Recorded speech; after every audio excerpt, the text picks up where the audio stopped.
Welcome to the Midweek mailbag. We are back. It is our midweek Q&A show where we take questions live from Twitter, from Twitch, from YouTube, wherever we can get them, and we answer them right here live on YouTube and Twitch. My name is Jeremy Reisman. I'm the producer over at Pride of Detroit. You can find me at Detroit Online. And with me, my work Valentine, the man, the machine, I feel like we need to give you a new title in the offseason. We'll think about it. Yeah. I don't have anything good. Nothing, okay. We'll have to turn. I'm sure someone else will have a Sure. very creative alternative. We both seem to still be exhausted. A little from bit. The regular season. It's more of an exhaust. Like I think I'm more exhausted of the offseason already rather than from. But anyways, you can find him at Eric Schlitt on Twitter. Eric Schlitt is here. Eric, I have two questions for you. One, is it weird for me to call you a work Valentine? And two, can a machine feel love? Yes. To the second one. Okay. But not the first. Okay. Not the first question. First question's acceptable. I'm disappointed you didn't wear any red or pink on this Valentine's Day, but you know what? I'll have to adjust my expectations accordingly. All right. Yeah. I mean, listen, I'm a single man. It's a tough day for me. Except at work. All right. Enough shenanigans at the top. Let's jump right into your questions, which, again, we do take via Twitter. We take via our live audience, all that sort of stuff. So if you ever want to send us something, use the hashtag AskPOD, and I will find it much easier than some other questions. But let's start here with the breaking news story of the week. Detroit versus everyone at Colin Country Guy asks, can you give us a bit of scoop on Matthew Betts and what the Lions are getting? Will his skill sets translate to the NFL, or is this a flyer for a guy who may or may not make the team? Well, with most players, it's about opportunity and just being in the right situation. He's been in the NFL before. He didn't make it out of training camp, and then was drafted by the CFL. The CFL afforded him an opportunity where he could showcase his skills a little bit more, lower level competition, but still real football being played. And so he is able to expand his game, to develop, and he's put himself into a situation where he has another opportunity. And will that translate? I don't know. Maybe, right? Like it's a long shot. Look, I mean, let's be realistic. When you look at the numbers, it's a long shot for people to make it to the NFL as it is, but then to go a different route of going through a different league to come back to the NFL. It happens, but it's still, again, it's more often than not, it's can you show me something to stick around and develop it maybe even more to get your game to an even a higher level. So my expectations are low. And I mean, look, I don't know how to set them high. I mean, did he show out well in Canada? Absolutely. Could that translate? Certainly. Will it? The odds are against him. Yeah.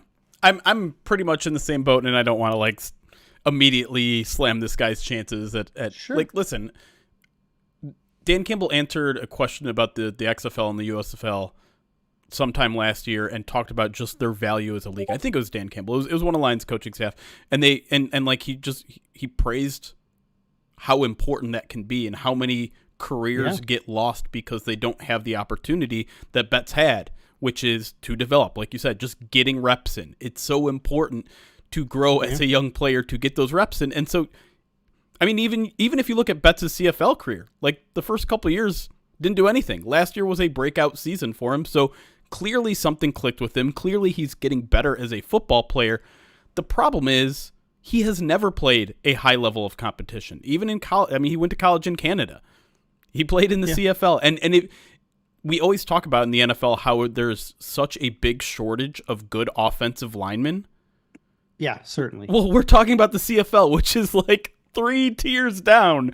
No offense to our good friend John Whitaker, but that is a very low level of competition that he's going against in terms of offensive linemen. And so it is, I mean, Sure. he's going to get his challenges when he arrives at OTAs and when he arrives at training camp. Like, he's going to be going up against some good offensive linemen if he gets some first team reps. And Yeah. I kind of doubt that he's going to get first team reps right away. But listen, he's going to get an opportunity here. To me, it's like it's him versus James Houston. And who am I taking? The guy who's had NFL production. I don't know if there's going to be room on this roster. And obviously, we're far away from building out the entire roster. But I view those guys as kind of fighting for the same roster spot when everything settles. And my money is on Houston right now. Well, I mean, and James, if you're looking for a career arc that Mims would be hoping to see, it is James Houston. Yeah. You know, he's at Florida. You know, he is doing his best. It's his dream, playing his dream position, can't get the opportunity, can't find the field, and he's struggling to get recognized, transfers to a lower level school, and then shows out in 1 year, but then he gets the opportunity, and then he again has to build his way up, and then has a really good end of his rookie season. And, you know, then unfortunately breaks his leg last year. So Right. It's possible. I mean, James Houston is a great example of that. But it all, you got to see how it goes. You know what I mean? You got to see how he fits. Not every NFL scheme is the same. And if in a 4-3, maybe he doesn't run as well, or if it maybe a 3-4, he's not going to show out as well. But maybe as this kind of like hybrid situational front that Detroit runs, maybe that suits his skills better. And so you got to get him in camp. You got to get eyes on him, and then you'll be able to better assess what he can bring to the table. And I think like it's worth pointing out, like some of the physical traits are there, right? His athleticism is crazy. His 3-cone score was like 98th percentile or something. Granted, it was a pro day and not an NFL Combine official score. And listen, like the Lions got a pretty well respected defensive line coach too now, and so the opportunity to develop, to continue his development, and they've also they've had the eyes on this guy since the CFL ended, right? They brought him in for a visit in December. So like, I don't think this is just a courtesy signing. I think they see potential there, but that's just the thing. It's only potential at this point. We have to see him go up against NFL level competition before I can sit here and definitively say, no, he's not going to make it, or yes, he's going to make it. I'm with you. All right. Next question here. We're going to smush two of these together. Victor Valquez at Hail to the Victor 3 asks, I know backup quarterback isn't your favorite topic. First of all, not true. People love my takes on backup quarterback situations, particularly in the offseason. Says, but hypothetically, would bringing Jameis Winston in on a reasonable deal be a realistic possibility? Culture-wise, he fits like a glove. Everyone raves about the kind of teammate he is, and he could fill Teddy's role a bit. And then I want to kind of squeeze this together with Reese Scoweather's question, who says, is the plan to have Hendon Hooker as QB2?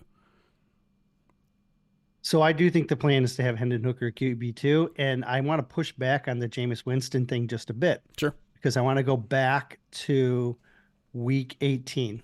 Okay, yeah. Yep, I know where this is going. Yeah, and the Saints are beating up on their opponent. They get down into the at the goal line, and they are taking knees, or showing that they're going to take a knee. Yep. And instead of and the call from the coach is to take a knee. And instead of taking a knee, he hands it to Jamal Williams and allows Jamal Williams to score his first and only touchdown on the season. That's another story. But he went rogue. He went rogue. Yep. And I know, like, the teammates think it's fun, and he was, he's an entertaining guy, but there is absolutely no way that fits with Dan Campbell. Like, and I get that it's a circumstantial, situational thing and blah, blah, blah. But Winston's a bit of a loose cannon, in my opinion. He has been always, and honestly, he's not that good. Like, I don't think he's that good. He's no Teddy Bridgewater. Like, and I don't think he's better than Hendon Hooker. So would I bring him in?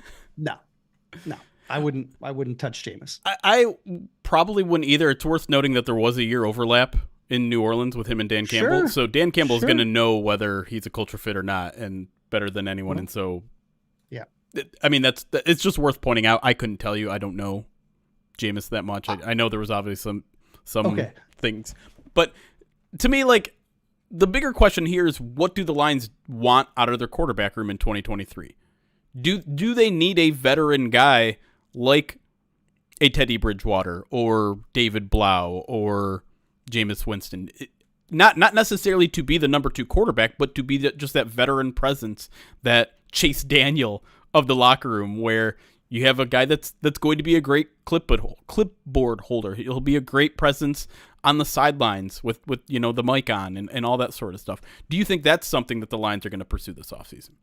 I think they did that last year in preparation of getting Hendon into the spot where he can be the guy. Yeah.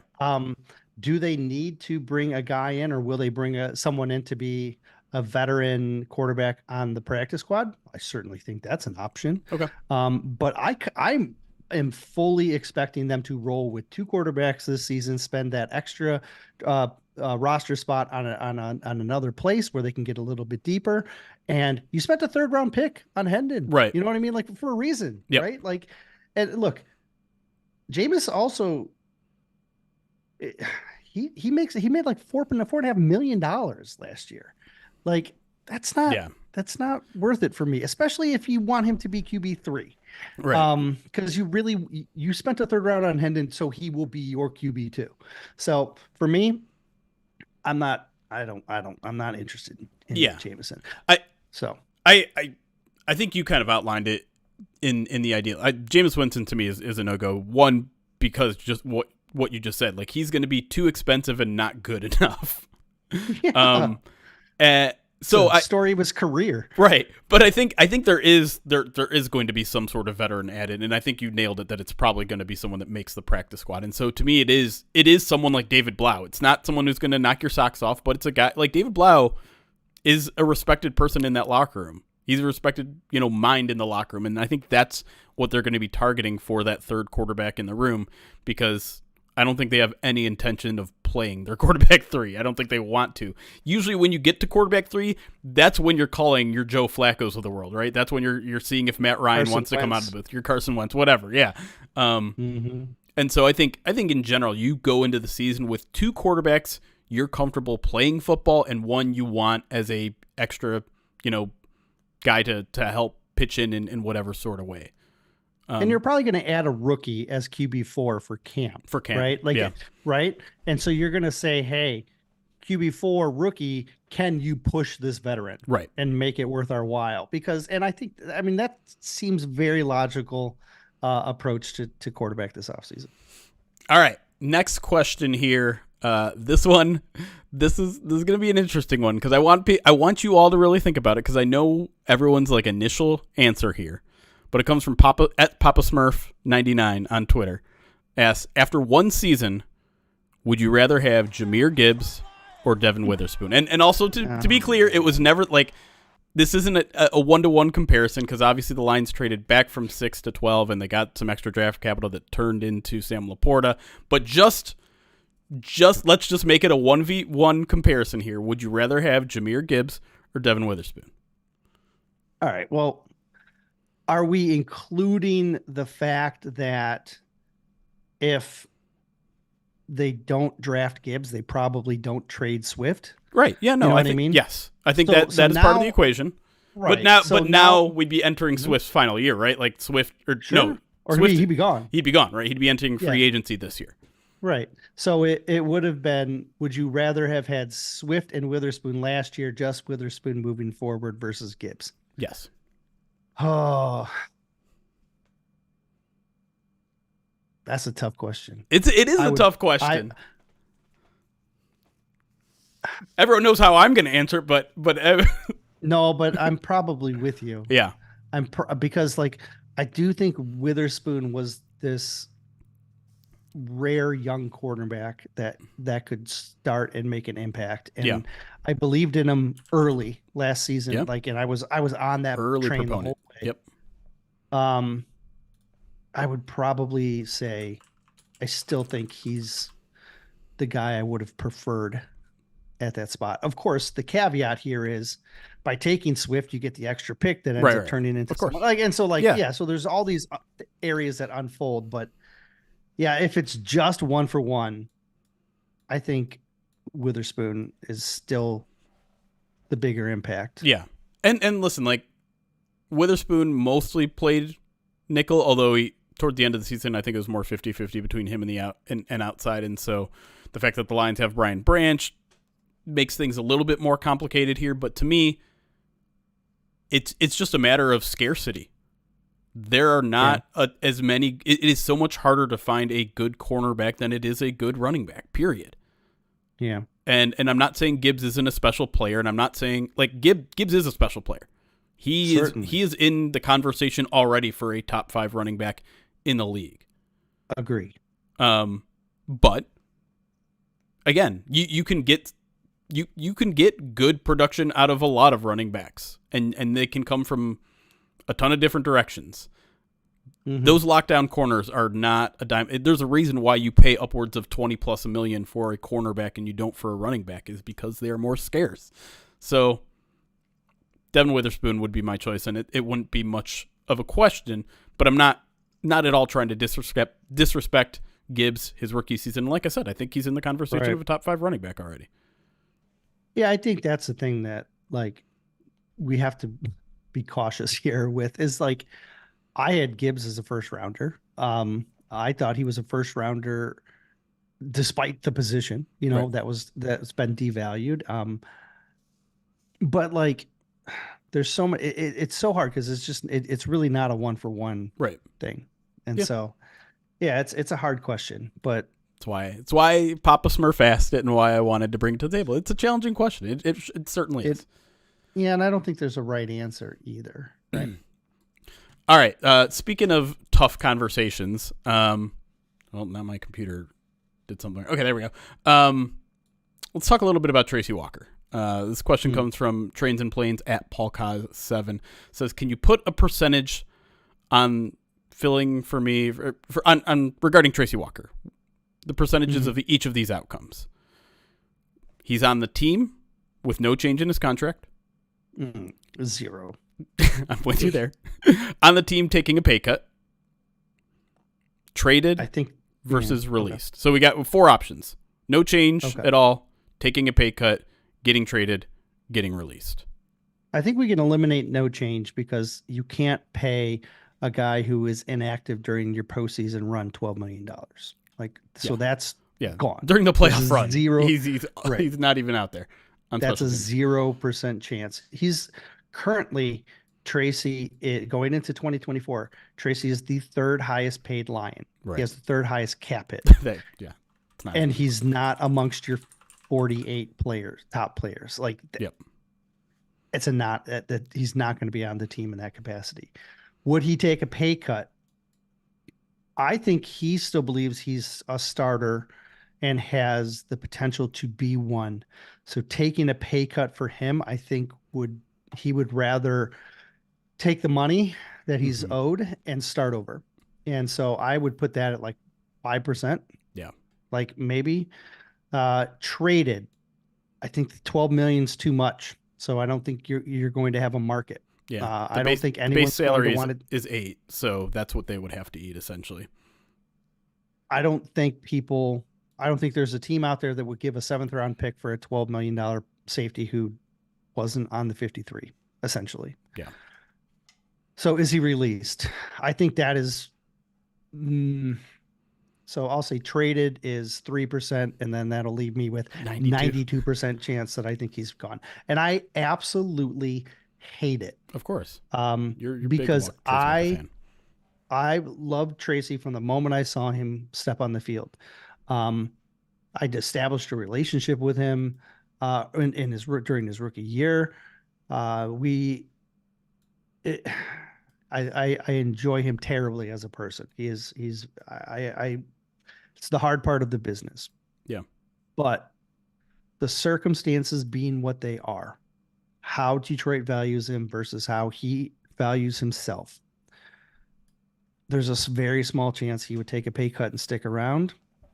But I think he's going to bet on himself, and that would mean he's probably going to get released, and he's going to get a chance to start over and hopefully find success in another organization where he could earn a chance to start. Because I don't think that opportunity is going to be in Detroit anymore.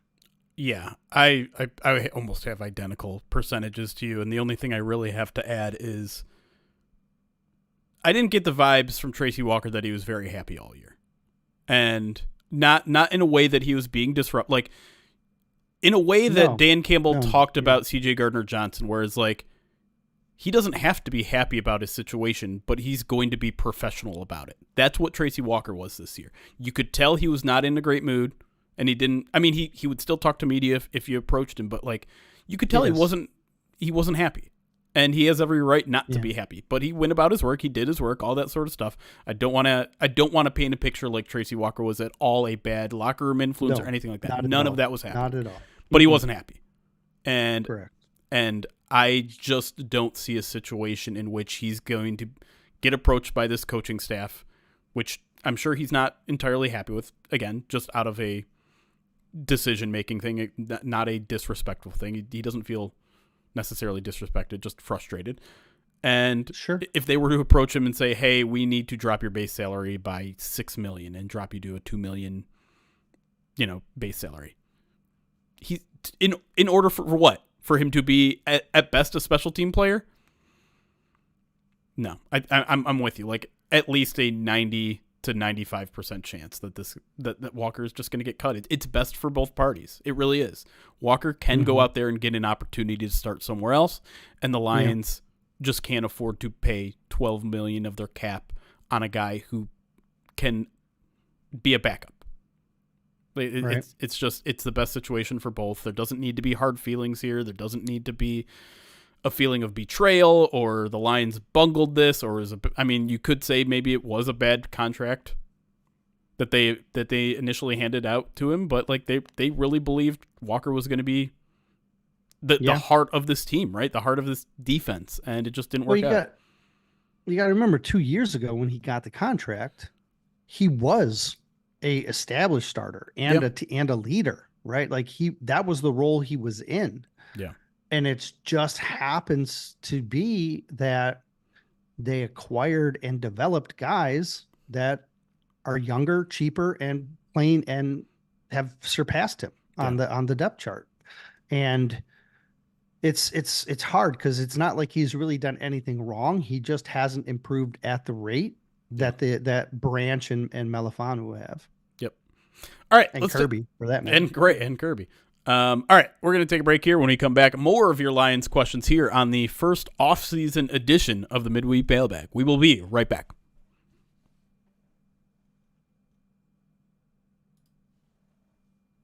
Yeah, I guess we didn't even mention the Achilles injury, which that probably took a big wind, a lot of wind out of his sails. Why are you labeled? Well, right, and it forced them to be more aggressive in finding replacement. Yeah, exactly. And that's why Charles Harris, that's part of the reason Charles Harris is probably not coming back. It's part of the reason why Romeo's not coming back. It's part of the reason why Vitae is probably not coming back. The injury plays into all of their situations as well. But it's just been, we need to acquire more depth and make more competition. And then all of a sudden you get better players. Yep. All right. What's up, live audience? Let's hang out for a little bit.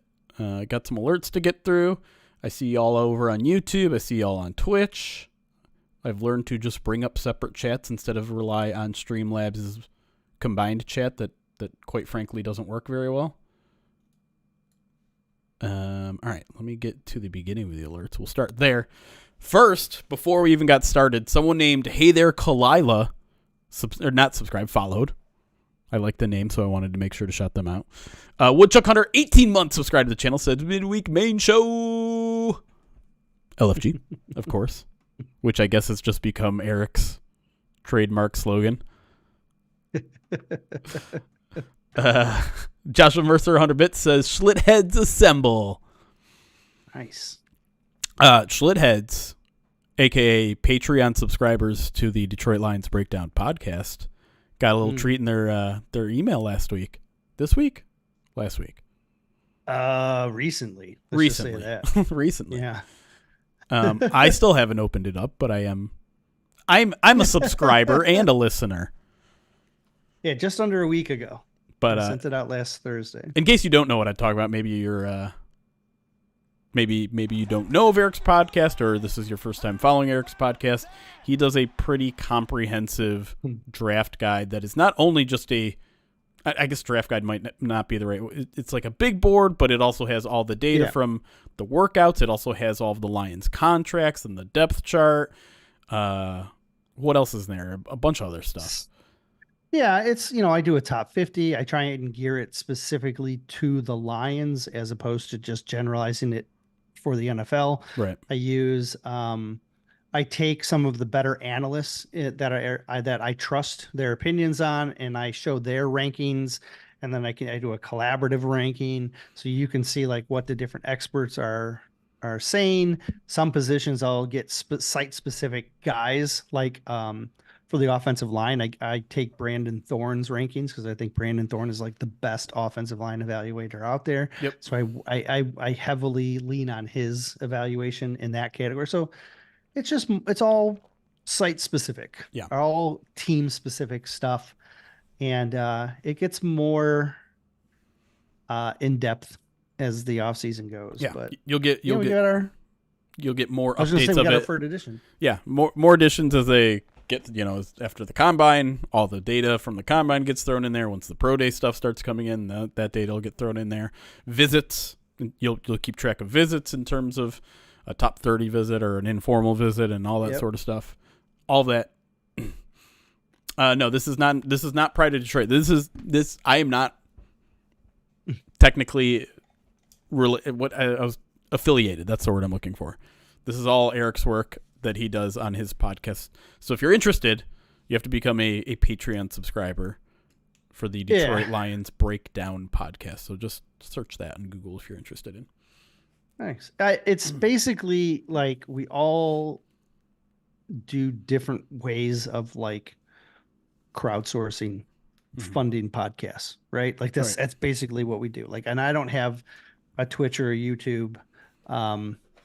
And so I just use a Patreon, and then I offer the board during the off season as a way of saying like, thanks for subscribing and helping me put money towards, keeping the website going, getting equipment upgraded, because look at that mic, by the way.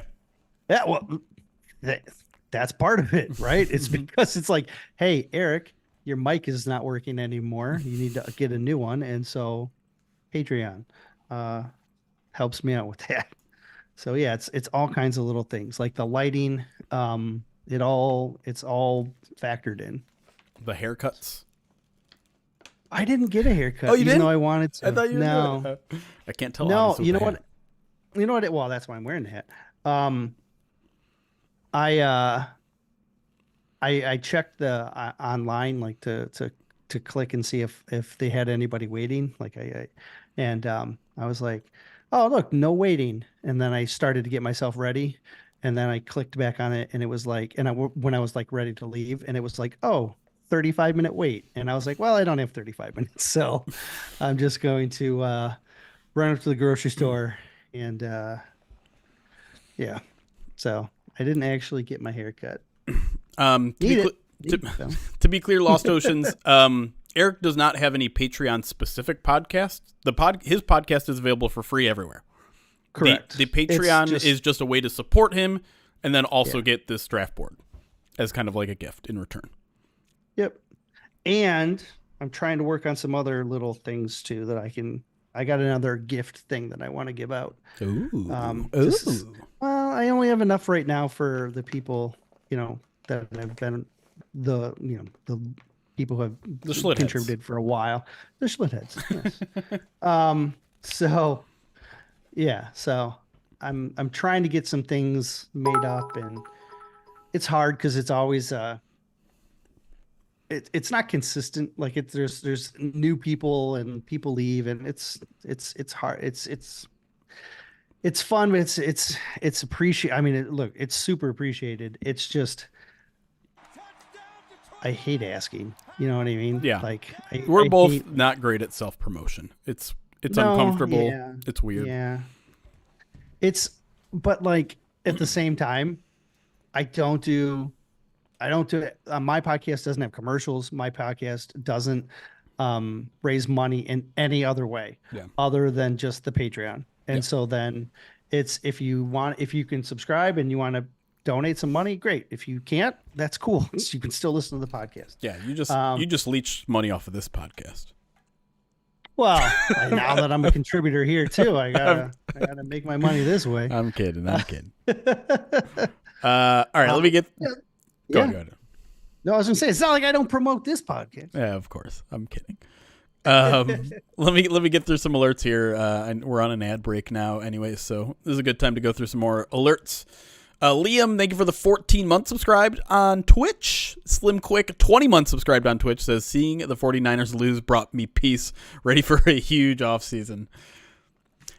You know what? I expected during the Super Bowl to like eventually feel a sort of way and root for a certain team, and it never came. Like I had no rooting interest, which is usually, it's pretty weird because usually it just comes to me in the moment, like, all right, I can see now that my heart wants the 49ers to win or the Chiefs to win. I think I probably leaned more to 49ers a little bit. Was it because you wanted the Lions to lose to the Super Bowl champs? Or was it you were sick of the Chiefs? Maybe. A little from column A, a little from column B. Like there's certain things I really like about the Chiefs and there's certain things I really despise about the Chiefs. There's a lot of things I like about San Fran. Yeah. And then I tend to like default also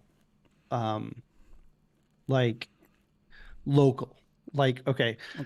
If I'm watching Michigan State in a football game, okay, even though Michigan State is Michigan's rival, I still would like Michigan State to win because I know people that like Michigan State, right? Yeah. And so if I tend to default and say, hey, if an NFC North team is playing, let them win because it means that it's a better division, right? And in turn, that kind of makes the team that I root for better.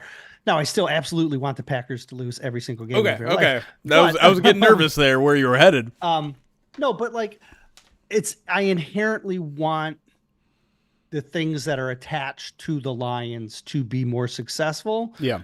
To kind of show indirectly. Yes, exactly.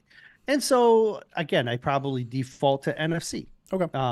I think even maybe it's unconscious, but I think if the NFC wins, it makes the NFC more, gives it more notoriety.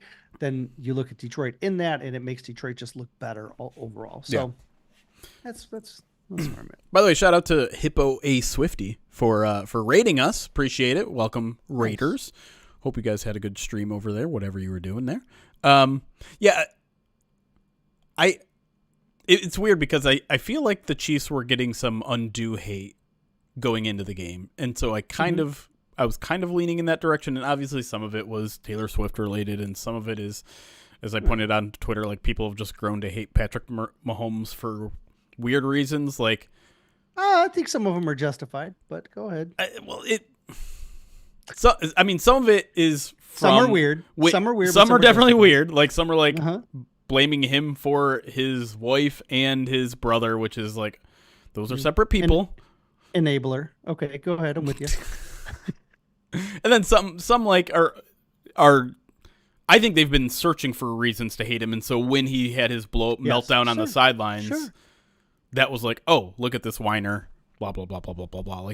Like every NFL quarterback doesn't whine for penalties. If you're good, people will hate you. Yeah. And some people that are good deserve that hate, and some people don't.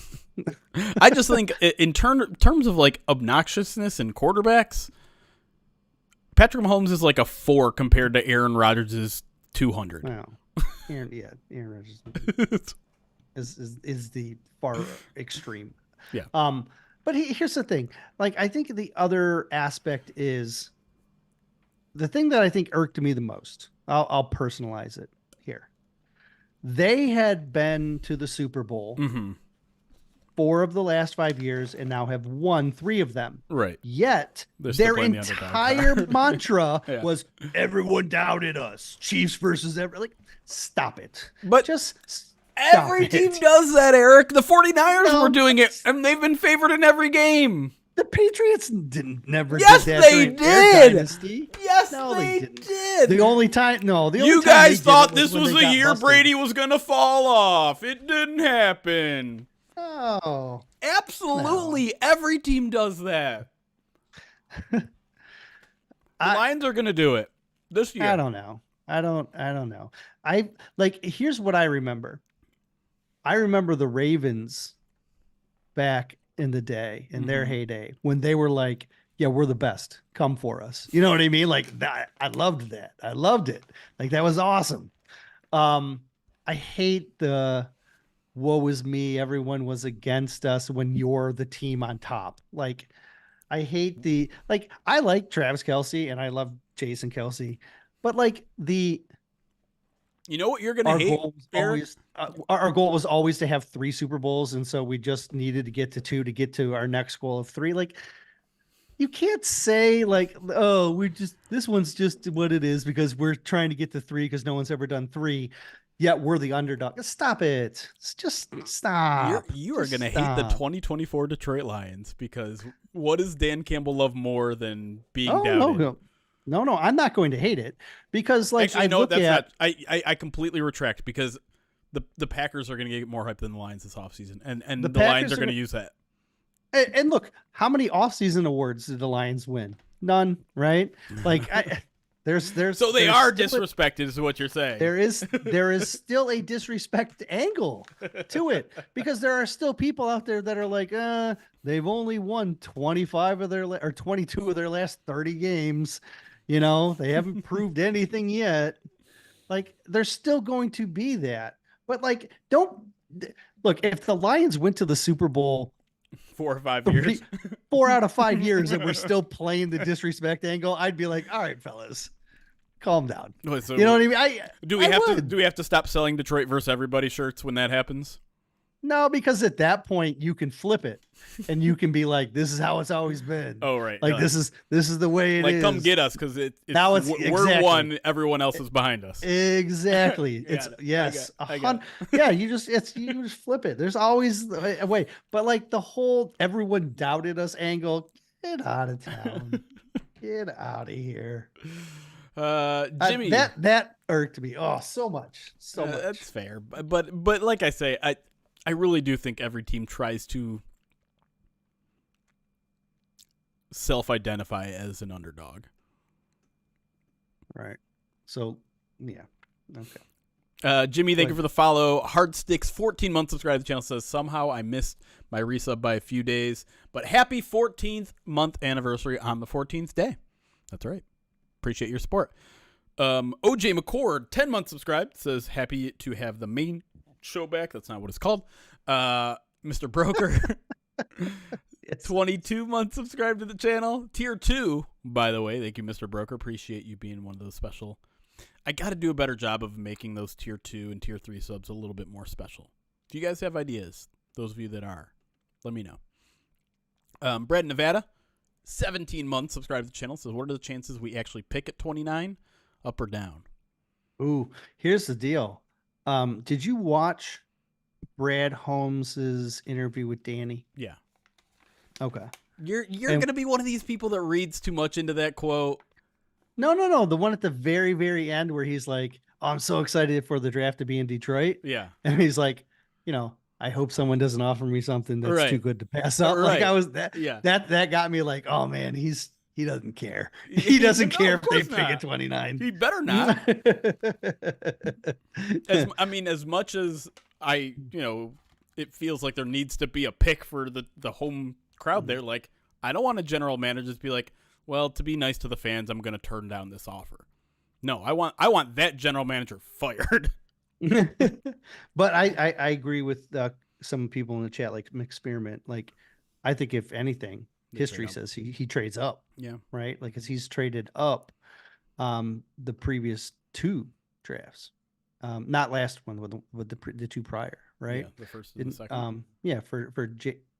Or was it just once? I got myself thinking. He traded up last year. He traded up for Branch, and he traded up for defensive tackle Broderick Martin. a Yep. lot. The Branch one was really good though. That was so smart. Yeah. I think that worked out well. But he traded up for JMO. Right. That was a big one. I wonder Traded down last year. if he will trade up this year though.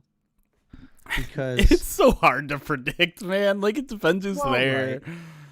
But like if I were a betting man based on history, Yeah. I would bet he trades up to pick 12 for Kool-Aid McKinstry. Stop. Because I see the chat is throwing 12s in the chat already. Stop it. This isn't a Jim Carrey movie, number 23 or whatever it is.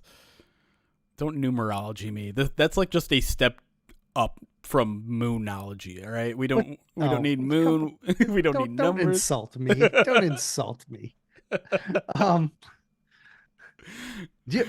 The last year he picked the player to wear number 1 at Alabama at pick 12. The year before he picked the player that wore number 1 at Alabama at pick 12. He's done it 2 years in a row. If he does it again, Kool-Aid McKinstry, number 1 at pick 12. Stop it. I hate this. And his name's Kool-Aid. I do like that part, but I don't think Kool-Aid goes at 12, by the way.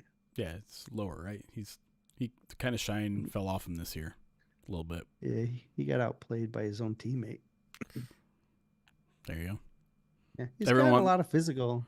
Everyone wants the Bama kicker, and we're going to talk kicker in the next segment. Yeah, he's got a leg.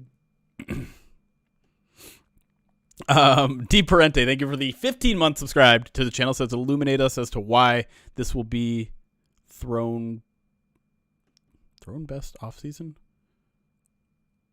I'm just gonna say the best off season. I'm not sure why the word thrown isn't there. Autocorrect. Probably autocorrected from something. Maybe he tweets a lot about, or maybe our. I don't know. Our best off season.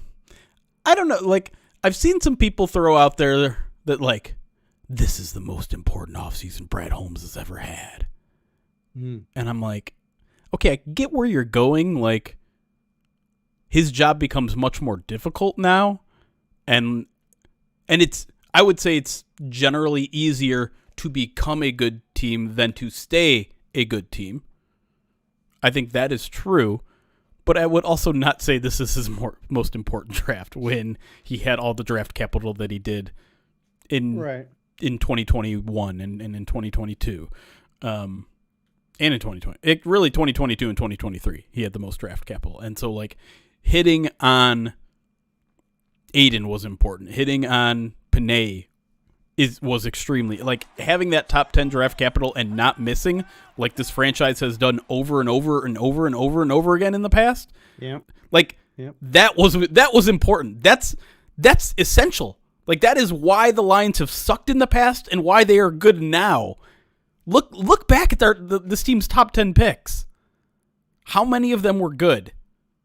Sue, Stafford, Calvin. That might be it. And this team was picking in the top 10 every year. Ansah was good for a few years until he fell off. But yeah, I'm with you. And if the salary cap had been different, the Lions would have had all three of those guys, and they were starting to turn the corner in 2021, right? Or 2011. I mean, they had a good team then. Or 2014 is what I mean. And so, if they had kept that core together, you have those foundational players, top 10 talents. Sure. Your team is going to be good. I think I don't think that it's the most important, but I definitely think it's a completely different approach, right? Yeah. Like, because of where he's been compared to where he is now. Sure. Now you're talking about maintaining. Now you're talking about building on success. You're talking about retaining. You're talking about drafting with lower picks and less capital. And so, like, he's going to have to show his worth a little bit more, right? Yeah. I think he had the opportunity to just be like, this guy's, we're going to get a good player by picking this early. Now you're not necessarily going to get a good player picking late. So you're going to, but I think what he's done 3 years in a row has shown he understands the board. He understands what teams are going to do.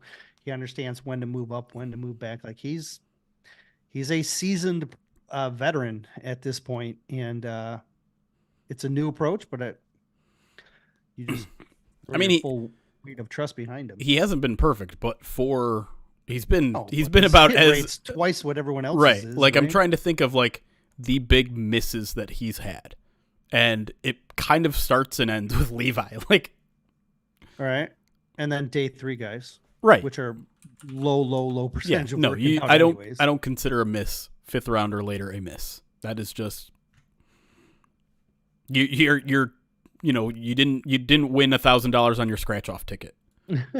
every player from his first draft, except for Levi, is starting. And Jamar, like in the first 5 rounds. I'm using your parameters. Okay. In the first 4 rounds, right. Every one of those guys is starting. In year 2,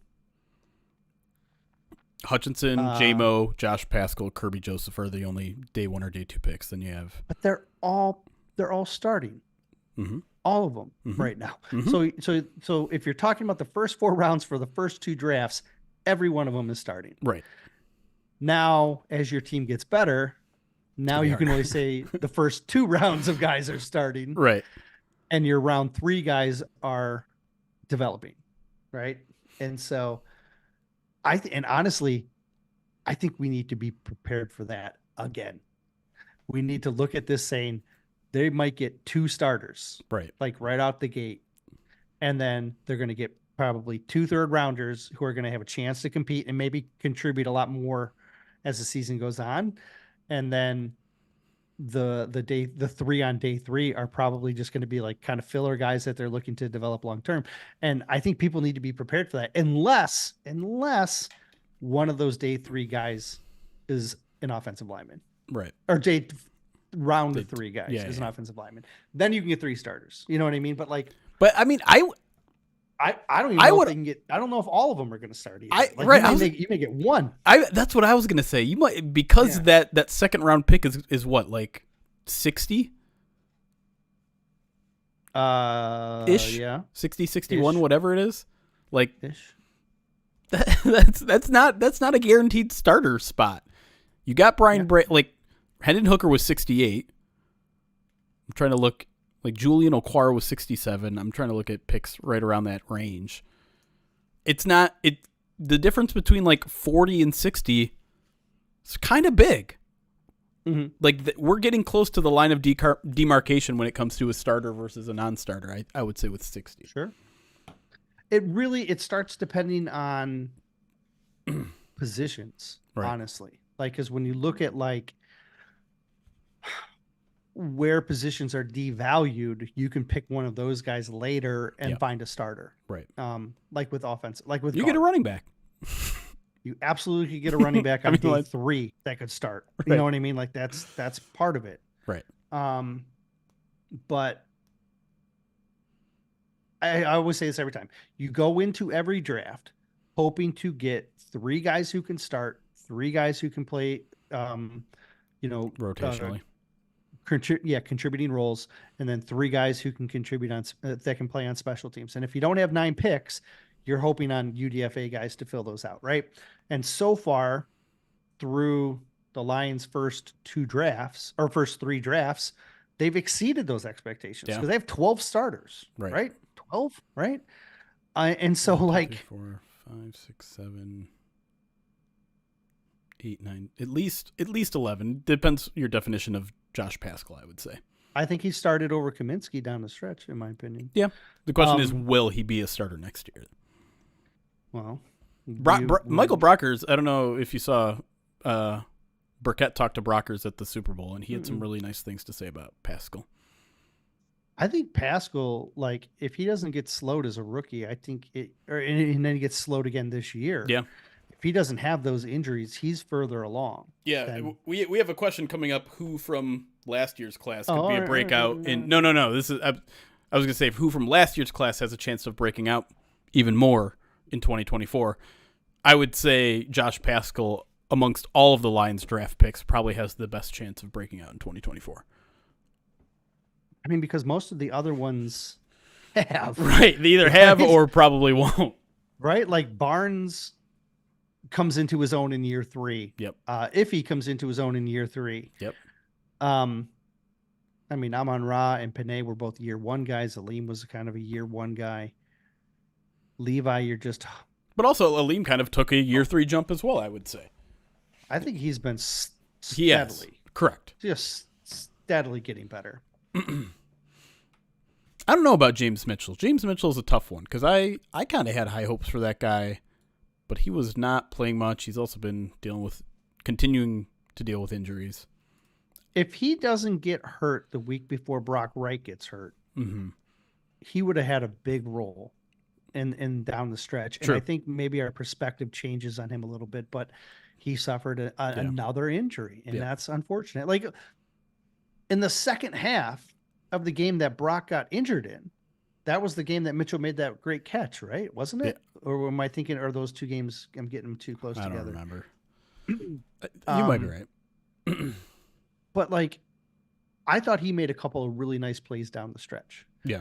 But I do think Brock has more trust. Brock is a guy that they believe in a little bit more. Brock is an RFA, probably won't get the RFA, but he'll probably get a new contract. Yeah. And so I'm expecting him to be back. I think you could roll with your 3 tight ends again, and then hope Zylstra's ready to contribute and challenge for tight end 4, and your tight end room is ready to go. True. And it's like that with a couple of spots this year. Yeah. A couple of these position groups are like, oh, they've got 4 guys already. Now it's just going to fill some spots in, you know? Yep. So linebacker, quarterback, that's kind of how I view like a couple of those spots. Crazy. Still crazy to me, as well as their linebackers. Now, to be clear, talking about them being okay. Brad Holmes, he's proven, I think, last year that he's very much more of a BPA guy than a fill a need. Oh, 100%. But for the love of God, don't draft another first-round linebacker this year. Like, we're good there. Let's relax. I don't care if you have a guy who orders the same coffee as Dan Campbell and does chaw and I don't know, just like is the most Dan Campbell guy imaginable. Don't draft another first-round linebacker, please. Well, there's not really in this class. Okay. Not that deserve to go early anyways. Let me get through the rest of these alerts real quick, and then we can answer 1 or 2 more questions, and then we'll get back into the show. Joshua Mercer 100 bits says, some kind of Valentine you are, Jeremy. Can't even recognize if your date got a haircut. Shame. He's wearing a hat. How dare you? Line Sufferer, thank you for the 14-month subscribe to the channel, says, great to see the midweek and ready to see how Brad and Dan kill the draft and free agency this year. I can sense like Lions fans are very much healed at this point. Like now that everyone's in the offseason, I feel like everyone is like, all right, here we go. They need to change that handle too, though. True. Yeah. How do we switch Line Sufferer into something more positive? Just add a parentheses and put former, like Lions former. Former Sufferer? Okay. I'll take it. But Madi Tuati, 29 months, subscribe to the channel, says, I'm going to Disney, leaving shortly tomorrow, and Friday. Will I see any Chiefs? No, I think they do that in between. Like, don't they immediately go? I don't know. I thought like they immediately go to Disney and then they come back. That might not be true at all. I have no idea. They had the parade today, right? The parade is ongoing at the moment. I don't know. You don't care. You know, stupid Chiefs and underdogs. I saw a picture of Mahomes with like the Disney like in the background, but it sure looked like it was like a CGI thing. It didn't look like it was. Yeah, like, I think I saw that too. There. Yeah. So I don't know. I don't know if he actually went or I don't know. Maybe his freeloader brother and no,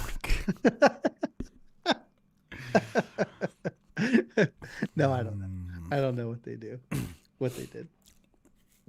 Why are you asking Lions and analysts when people go to the Super Bowl or Disney after the Super Bowl? We don't know. We're the least qualified people to answer that question.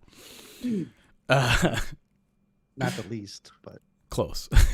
Carter GPO, thank you for the 18-month subscribe channel. Says 2 babies. Gonna have to get a side hustle. It's a lot. Listen, we don't do alimony here, so it's all on you. The Respected Madman, 35-month subscribe to the channel. Appreciate you, buddy. And we are all caught up. Are we at 500 subs in the off season? You guys are nuts. Thank you so much. Wow. Appreciate that, guys.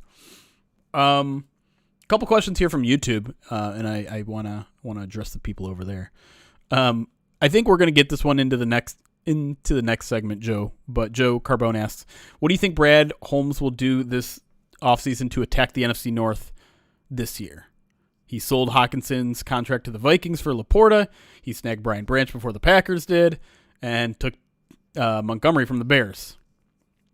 Now, the only reason I bring this up is because, thanks to Bleacher Report, a lot of people have turned their eyes to Danielle Hunter and think the Lions are maybe going to go after him. And that is going to be a target, a question, a topic that we'll talk about in the second segment. But that, I mean, if you're looking for ways to hurt another team in the division and help them, that would be one. Jalen Johnson, Bears corner would be another.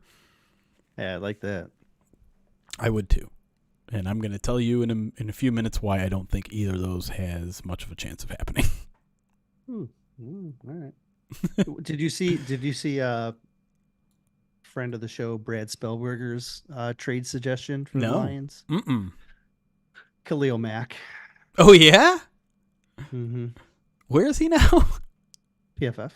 No, where's Khalil Mack? Oh, where's Mack? Chargers. That's right. Chargers have to blow up, remember, because they are in a bad way with their cap. Oh, but the cap's not real, Eric. I know, but they can't. They can't. I love how sometimes when I say something, you're just like, yeah, whatever. I'm not even going to address what you said. But like they have some troubles that they have to address. Yeah. And so their talk is like, they may have to like blow up their pass rusher. Jim Harbaugh does a little favor to his former state. Well, how old is Khalil Mack now? Like 34? No, he's getting up there. But I do think that Jimmy's going to do a lot of stuff up there that is shake it up. Because the team is not designed in his image. Mm-hmm. Like that's what he's always done is he goes into a place and he molds the team into his image, and they are not built in his image. And so I would not be surprised to see some movement and coming out of LA this year. Khalil Mack turns 33 next week, for the record. Ooh. Another one from YouTube. Roman asked, looking for day one contributors, the Brad Holmes method seems like there are more edge guys that fit the mold in the late first, Darius Robinson, Braylon Trice, than a boundary cornerback. Agree or disagree? Say that one more time. Basically saying if you're looking for immediate contributors, seems like at the back of the first round there are more edge guys that fit the mold than outside corners. I don't know. It's hard because like those two positions are extraordinarily valuable. Yeah. And so they tend to get picked earlier. They tend to go really early, right? When you look at like the arc of pass rusher success and when they were drafted, it's like a bell. You know what I mean? Like basically the earlier you take a pass rusher, the more likely they are to be successful. Right. When I did an article weighing the difference between Aiden Hutchinson and the Baltimore safety. Why am I blanking on his name? Hamilton. And the difference between taking each guy, right? And so, and I showed like, here are your Pro Bowlers, and here are and they were like almost all, all except for like one was taken in the first round of the pass rushers, because the earlier you take them directly correlates to their success with This pass rushers. this is dangerously close to a positional value argument. Do you want to go there to this Lions No, audience? but I'm saying the history says, Yeah. and it's not always true, because you got guys like Max Crosby who wasn't drafted in the first round, Right. right? Like it's not, there's no perfect analytics here. But with corners, you tend to, and it seems to be true as well, the earlier you take them, but they're also, the bust rate on corners is high earlier as well, whereas you don't get that bust rate on defensive ends earlier. And you can find the corners a little bit later as well that can be contributors, as long as but you got to stick in that like top 100 typically. So, so to answer this question of, can you find a corner at 29 easier than, or a defensive end easier at 29? It's going to depend on the class, but statistically, it says you're more than likely going to find a corner there that can contribute early as opposed to a defensive end. But again, nothing's foolproof. Yeah. But that's what the numbers point to. Yep. I tell you, if I look at my edge guys, my early look at the edge guys, there's maybe 4, maybe 5 that might go in the first round. But when you look at like corners, you're talking about 5 to 7 that might go in the first round. So there's a little bit more, there's more depth at corner in this class, especially early. And so in this particular draft class, again, I think that holds true, that there could be a corner later that they might fall into, as opposed to falling into an edge guy later.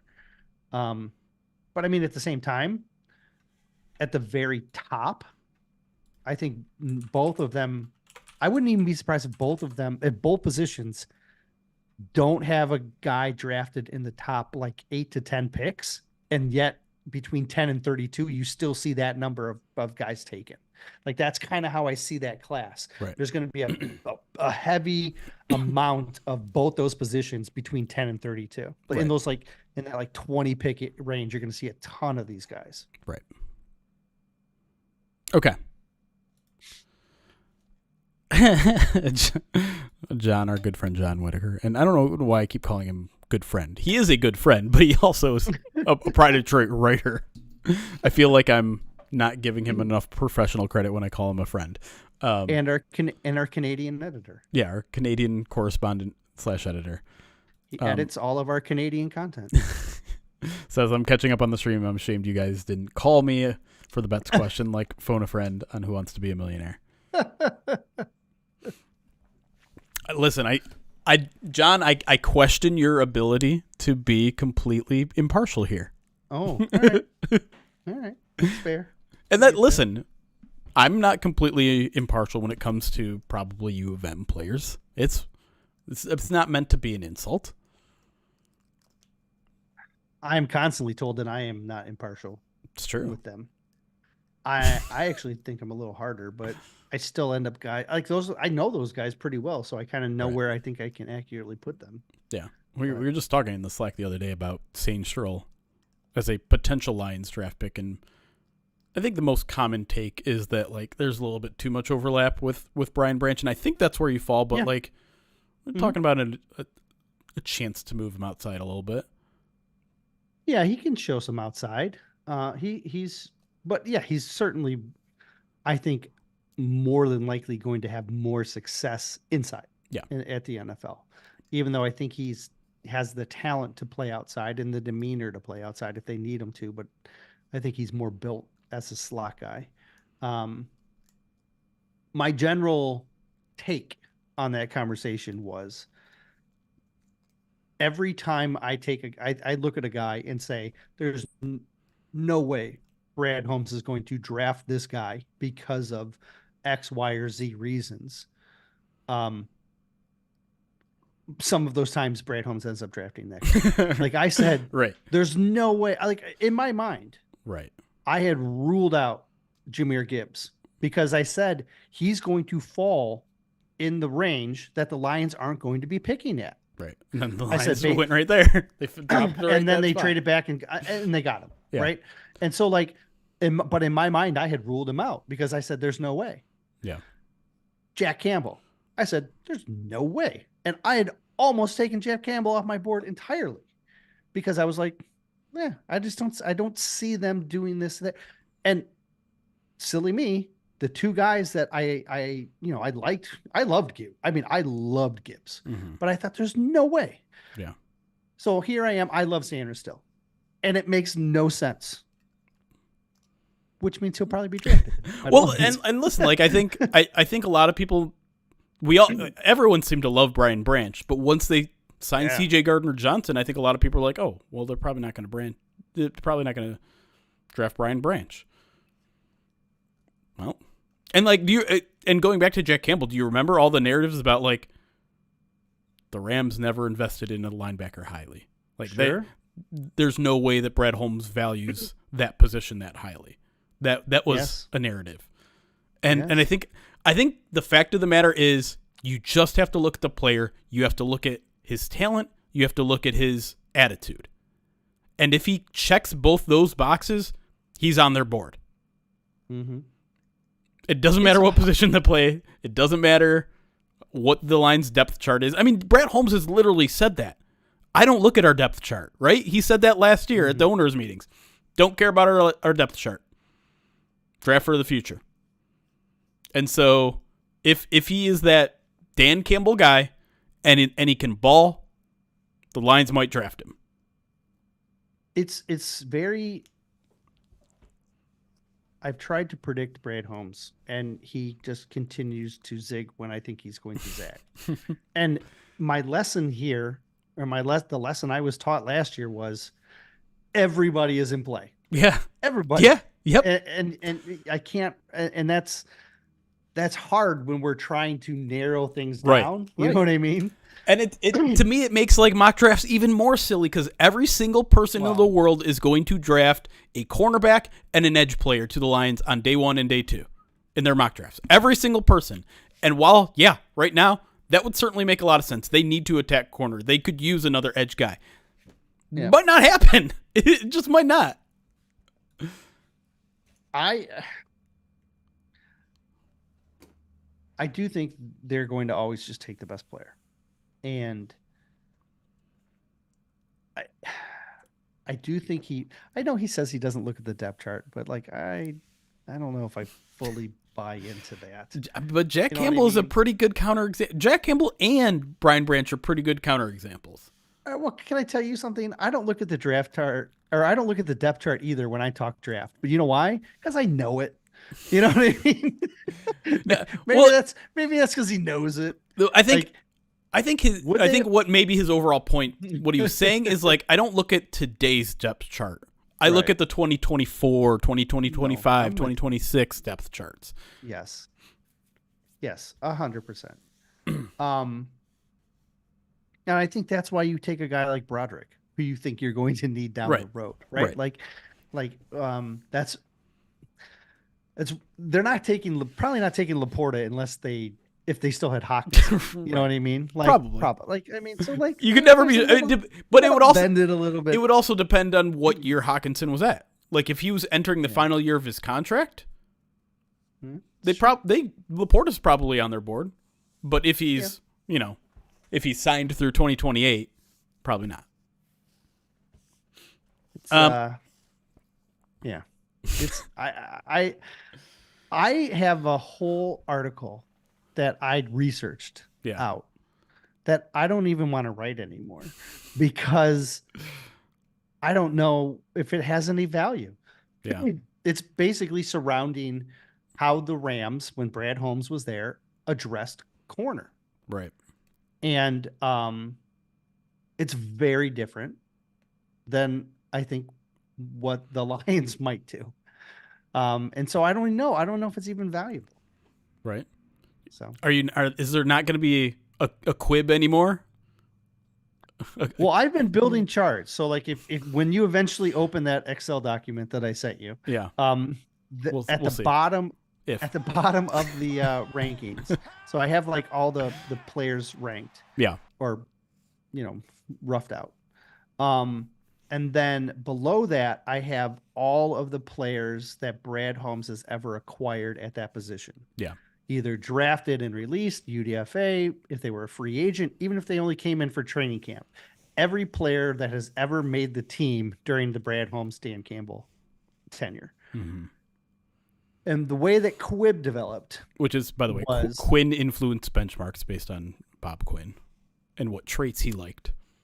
exactly. And because he drafted those traits like crazy. Yes. Like his board was narrowed to those traits.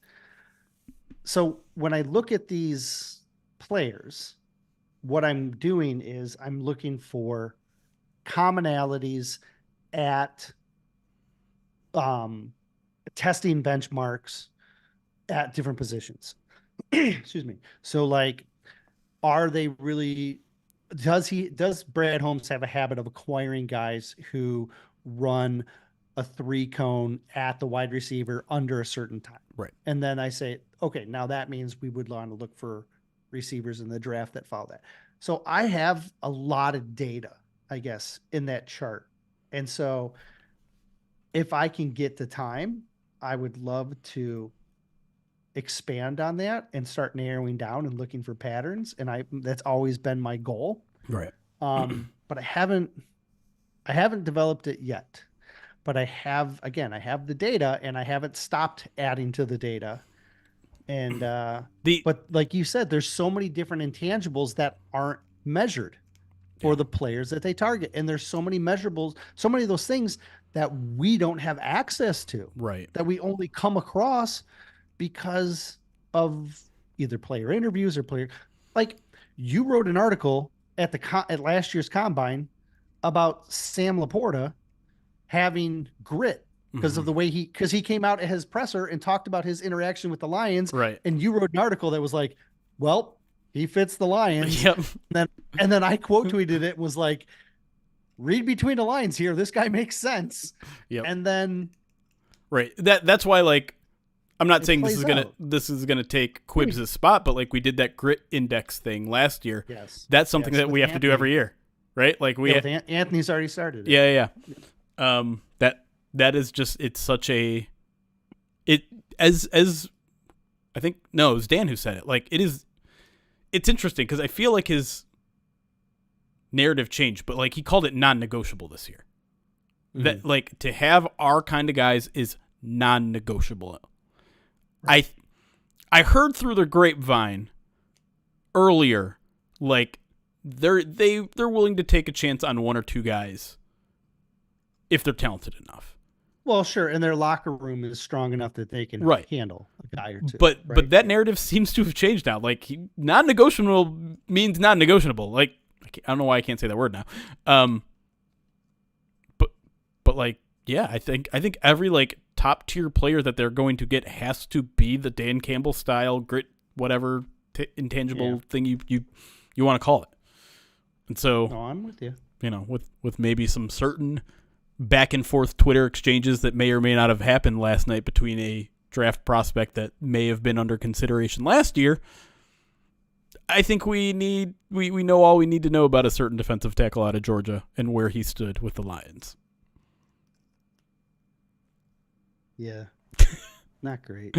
J. Russ, thank you for the 29 months. Says, can you do a fun exercise and look at the draft big board and who's number 29 would the Lions take him? Do you have I don't have it compiled at like I'd have to go position by position and kind of see who sits around 29. Let me see. If by the way, Chad, if you don't know what I'm talking about, just search the guy's name and 49ers and you'll find it pretty quick, I imagine. He plays on the Eagles, but yes. But it was an interaction with 49ers players. Okay, so amongst receivers, the closest guy to 29 in my cumulative score is Keon Coleman, Florida State former MSU wide receiver. It's really good.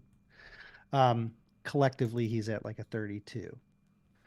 I don't think they would take a tight end at 30 for offensive tackles, Jordan Morgan, but I don't know. I mean, maybe he could play guard. I don't know. I have to do a Do you little think bit. they would, I've only viewed him as a tackle. if they No, I don't love, think they take a tackle at if they 39. love a tackle, they love a tackle He'd have to play inside. He'd have to be for able a to year flex or two. inside for a year or two. Yeah. Yeah. And look, Morgan definitely Jordan Morgan is definitely athletic enough to do it. It kind of reminds me of Matthew Bergeron from a couple years ago. Same concept, could play inside, I thought. Mm-hmm. So Jordan Morgan could be a guy, tackle guard combo. If we're looking at just guards, like our guard centers, Jackson Powers Johnson is in that range right now. The Oregon center guard, I think he's going to go much higher. So I think maybe Graham Barton, from Duke, makes a ton of sense. He's their tackle, but he can play inside. So like, I wouldn't be surprised if like Fautanu from Washington, Powers Johnson, Graham Barton, if any of those guys are in the mix, like at the end of the first round. Don't really have the defensive tackles are kind of wishy-washy. There's a couple first rounders, couple knots. Closest guy at edge is Chop Robinson from Penn State. But again, there's that Penn State connection with John Smith or John Scott. John Scott. Thank you. although we don't know where his standing is with the team right now. Correct. Not going to take a linebacker at corner. Enos Rakestraw, the Missouri corner, arguably the best run defending corner in the draft. Okay. Great. He's right in that range. And yeah, so there you go.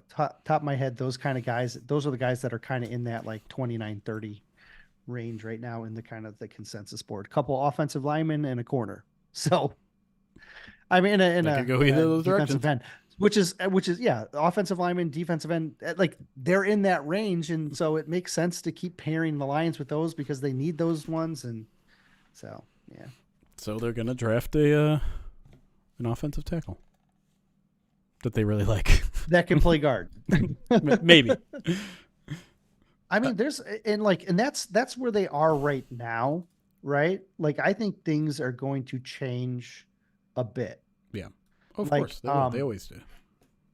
Like, I tweeted out, I'm not going to mess his name up, but the BYU tackle Kingsley Sumamataya or something like that. I think it's I believe you. Sumamataya. It's Panay's cousin. Right. He trains with Panay for the last 7 years. Like, a guy like that is got a couple of like people that think he's going to get drafted in like the 30s. Like, I could see the Lions taking a guy like that, right? Like if they wanted to. I don't know if he's going to be in that range for me, but who knows? All right. That's enough. Yeah, Rakestraw is going to be really interesting. If you want to fall in love with the corner, okay, start that watching guy? some. Well, there's two that I love. It is Valentine's Day, so let's talk about the people you love. All right, Quinton Mitchell, Quinyon Mitchell from Toledo. He's probably going to be my top corner. Everyone was mocking him to the Lions before the Senior Bowl, and then he blew up the Senior Bowl, and everyone's like, "Oh no, he's going in the top half of the draft." When I I do the draft watch every year, right? During the season, right? Yep. He was on my first one. Mm-hmm. He was on my first one for a reason. I was ahead of him before everyone else. Hipster Eric. No, I'm absolutely not saying that's not what I'm implying. What I'm implying is he has so many traits that fit. Translate to this coaching staff that I think he'd be a perfect fit. I also think he's going to go higher. I think he's going to top half of the first round. Yes. I think we're going to see him, go earlier than we want. We're going to get Witherspoon all over again with him. Well, as long as it's not 28 and 29, it won't be that heartbreaking. Yeah. Rakestraw's really good too. I really like. I think he's the one that makes a ton of sense. And then the other guy I really like at defensive back is Cooper DeJean from Iowa. He might be a better safety. He might be a better slot guy, but he's also really good at outside corner. And he's basically like Brian Branch, but can play outside. So that sounds pretty good. Yeah, he's pretty good. Katie, I've been trying to get to the next segment for the past 10 minutes. I apologize. But once you get Eric going on the draft, it's like a steamroller. I have to try to stand in there and just like, you shall not pass. It's like a car wash. You just gotta get through it. You come out clean though. That's the important. That's all right. All right, we'll get to it. Now, Justin, don't request a Zazu cameo. We're trying to get to the next segment. We'll save it. Save it. All right. We're gonna get to it. Here we go. I have to. Where were we? Right there. Okay.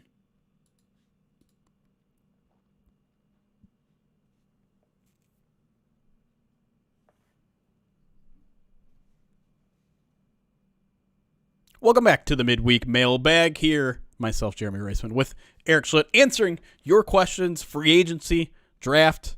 If you watch us live, we talk a whole lot more about other stuff as well, and it's entertaining, and it's mostly Lions related. So, as always, I like to encourage people to watch our live show on YouTube or Twitch. Just search Pride of Detroit on both platforms. But let's get back into the questions here.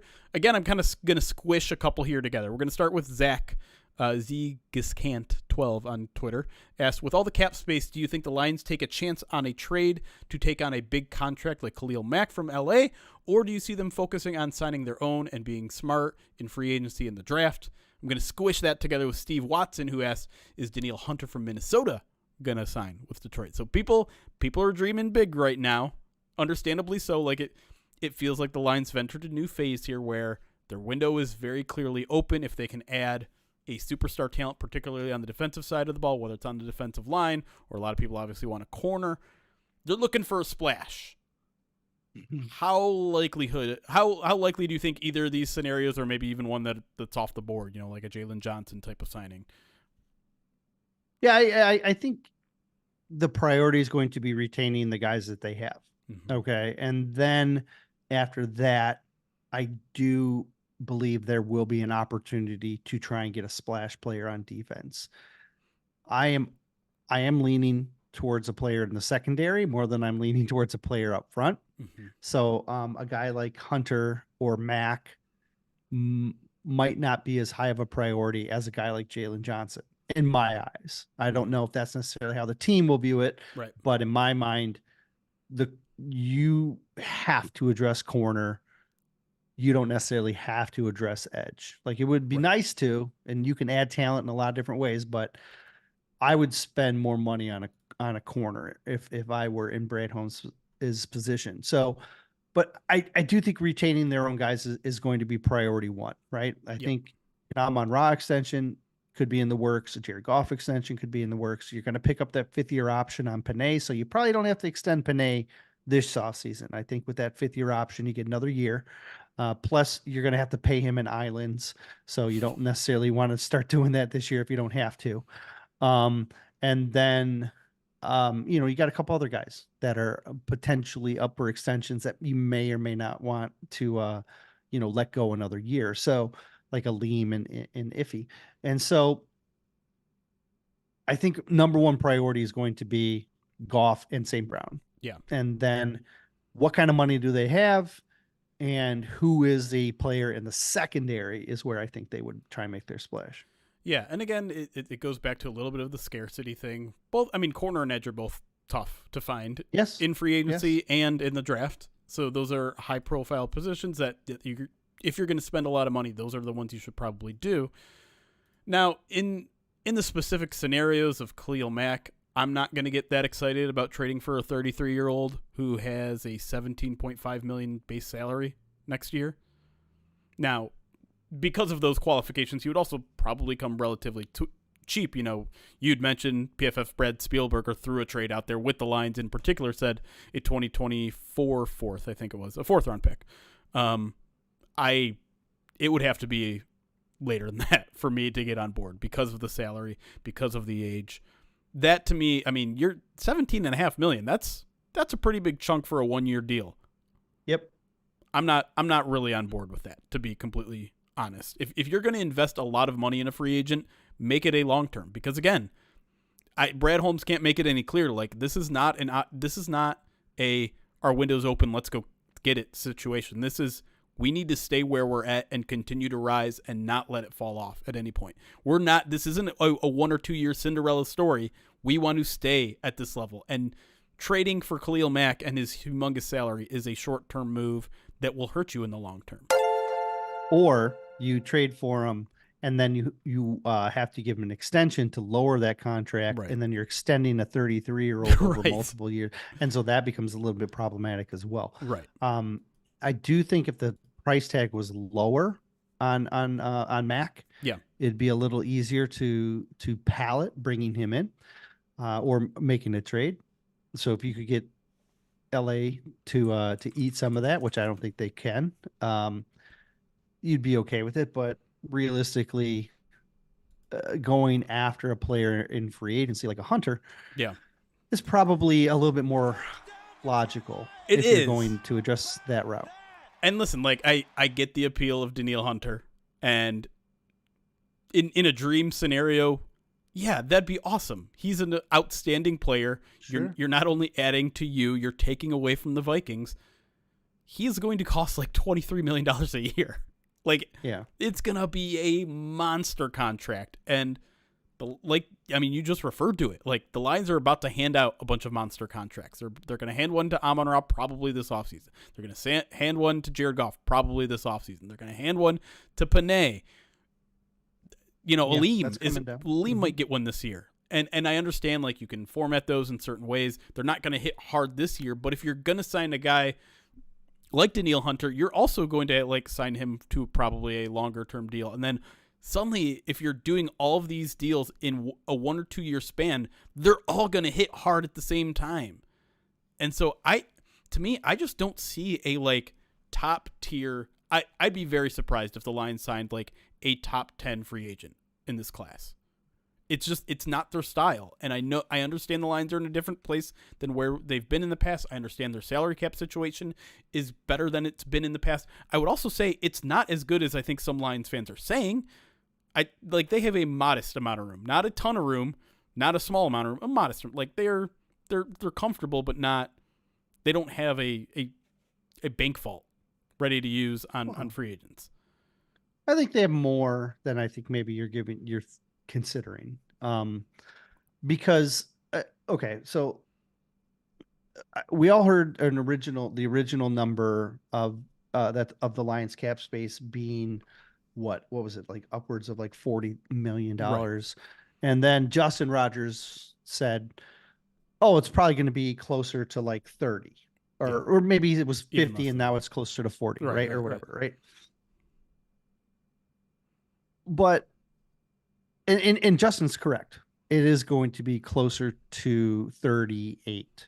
Right. But that's only when you factor in like the draft class, how much it's going to cost to have like practice squads. And all teams are going to be doing that. So like if you're like comparing like the Lions to the Bears, or and they're like, "Oh, the Lions had 50 and the Bears had 60 and now all of a sudden the Lions have 38." Well, the Bears are going to drop as well because they have to factor all those things in as well. So I don't think they're in that bad of a shape. No, I'm not saying they're in I think bad they're shape. going to be like, I think they're going to be in a good spot, but it's going to cost a lot to retain the guys. I agree. It's that. And listen, the Lions can also create cap space by extending, right? Like that's an option. Absolutely. But also, I mean, we just talked about Tracy Walker.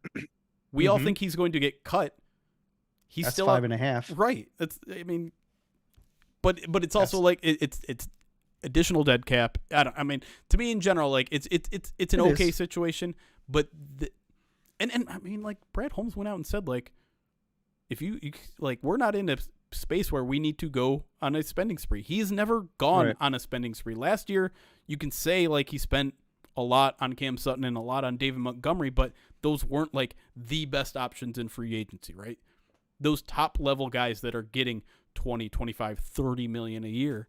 The Lions have never gone after a guy like that. And Brad Holmes has said, it's going to be different, but our approach is going to be the same. And so I'm trying to be the Animal House guy who the riot is happening. He's like, everyone be calm. Like, you guys are headed towards a disaster by raising your expectations for this offseason a little bit too high. Sure.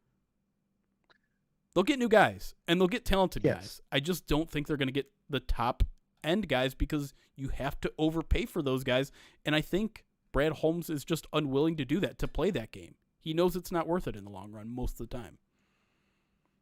Just to put some numbers to these guys, like Chris Jones is going to make like $30 million a year. Like, so like Yeah. if you're thinking the Lions are going to go get Chris Jones, that's probably not going to happen.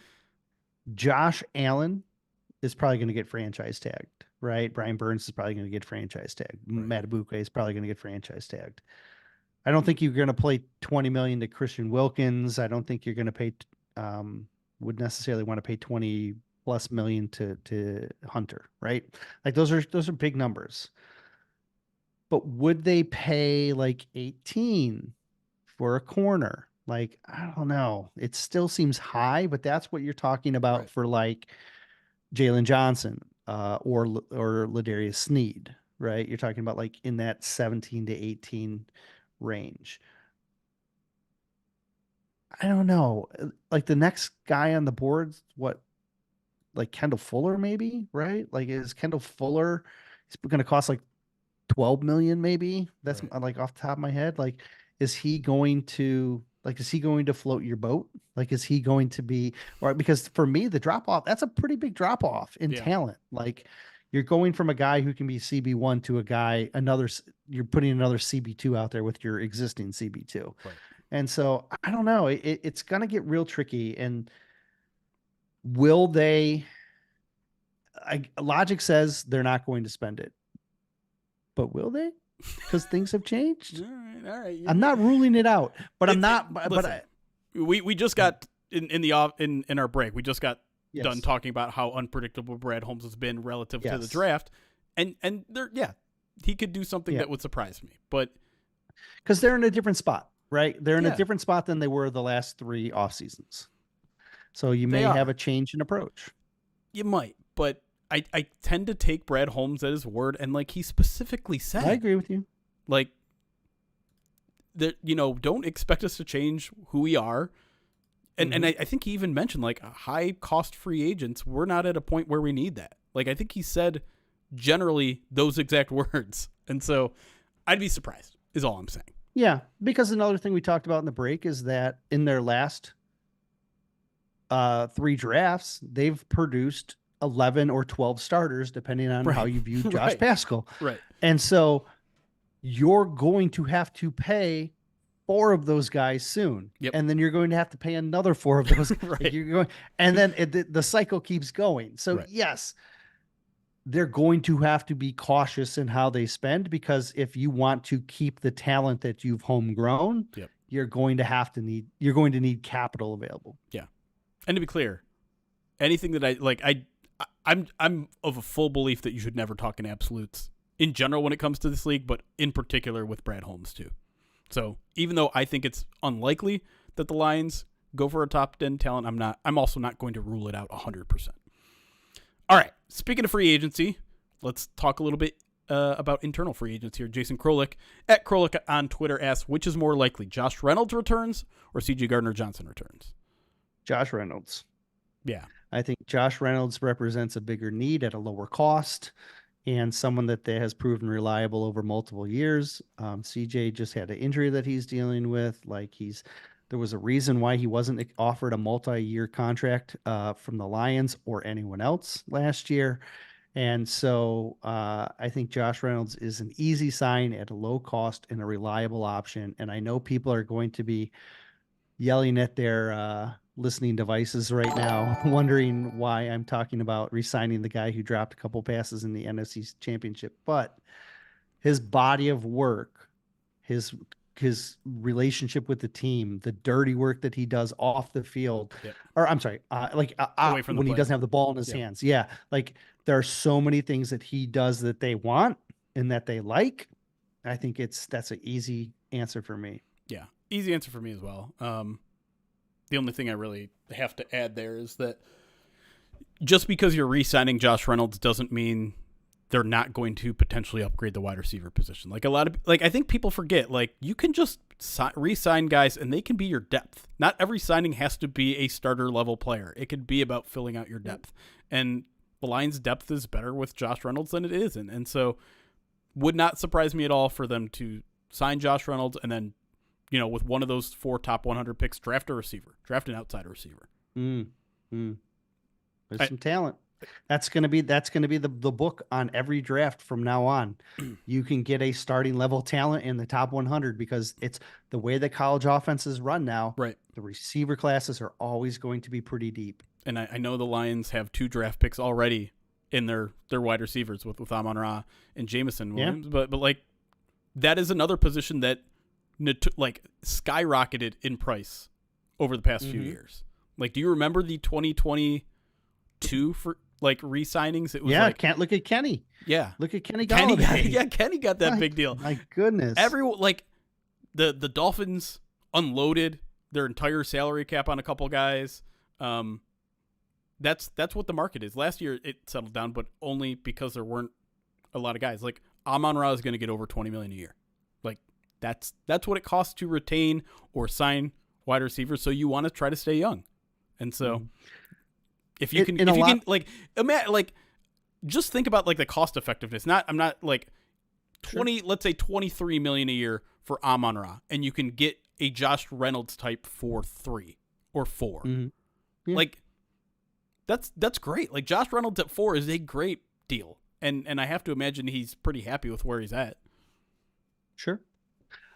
I think we're going to see the wide receiver market adjust over the next 5 years. Sure.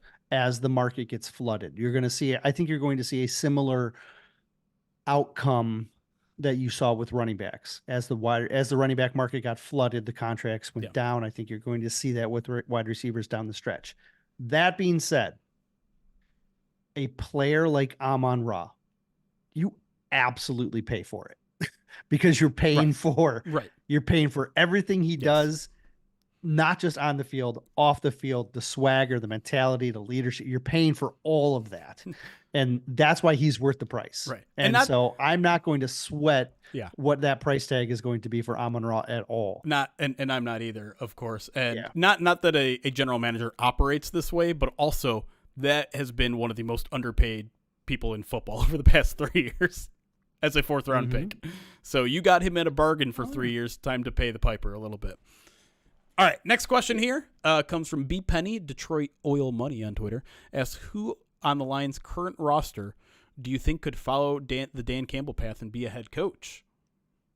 Oh gosh, I like this question. It's off the beaten path here. But who's like that cerebral player? If you pre-thought that and you have an answer, you go first because I have to think about this for a second. I mean, one of the first people that jumped to mind is Alex Anzalone. Yeah, that was the first one that came to my mind. But part of me is like, he's also very much like a family man, and I'm not sure he would want to spend the hours that it requires to be. Like he is not a guy, and he literally says it in the Players Tribune thing he wrote the other. Like, he is not a guy that his entire life is football, and I kind of feel like you have to be the all I do is ball, all I know is ball, and so. I don't know if I the problem is I don't know if I have a better answer than that. I think look, one of the character traits that they take with these guys is that they want guys that have that intangible, right? The ability to teach others. That's why Teddy came in, right? If Teddy was still on the roster, he'd be the answer because he's already going to be a high school coach, right?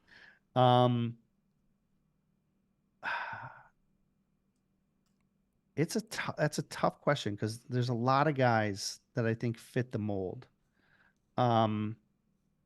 The key I'm looking for is that kind of like it factor that we always talk about with coaches, where like they can command a room, they can they're like the front and center person. Like who in that locker room is a guy that you think like everyone kind of gravitates towards? Well, it'd be your captains, right? Yeah. Like it'd be Panay, it'd be Frank. But I mean, like I almost feel like Decker is a pretty good answer for this too. Decker's to watch how he has matured and like taken a more business approach, and like it's sensational. Yeah.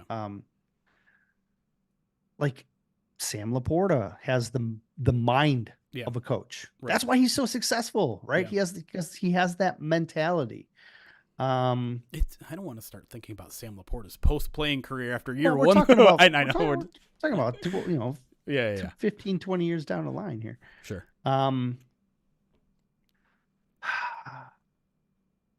But Anzalone makes a ton of sense because he's another captain. Yep. Right. And so all those guys, I mean, Teddy was really the obvious answer. But if we're not including intangible guys, like it's hard to say.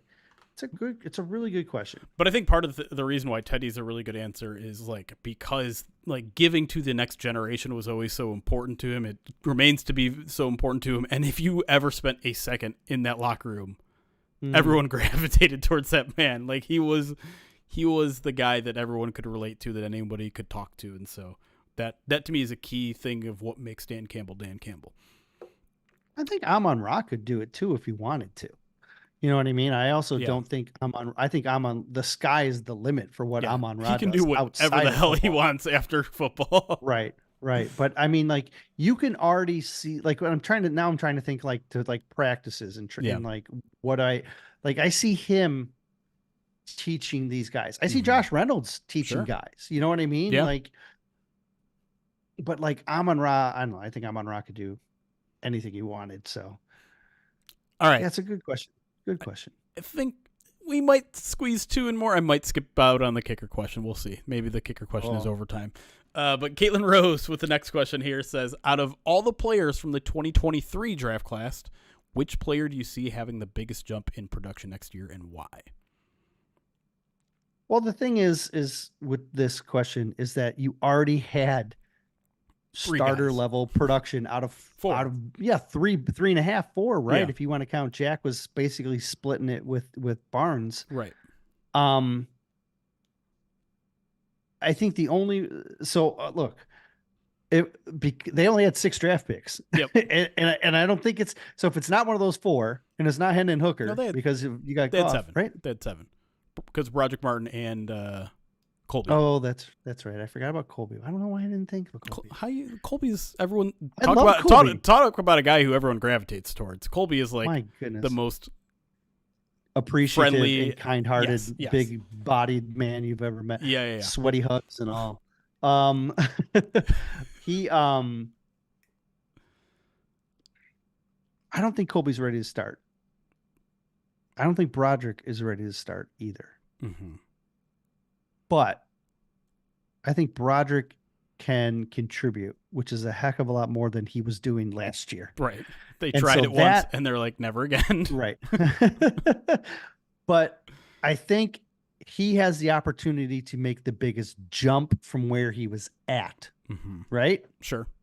Now, even if he makes the biggest jump from where he was at, I still don't think he's going to be anywhere near where any of the first 4 picks are. Like those first 4 picks are ingrained in contributing roles. Yeah.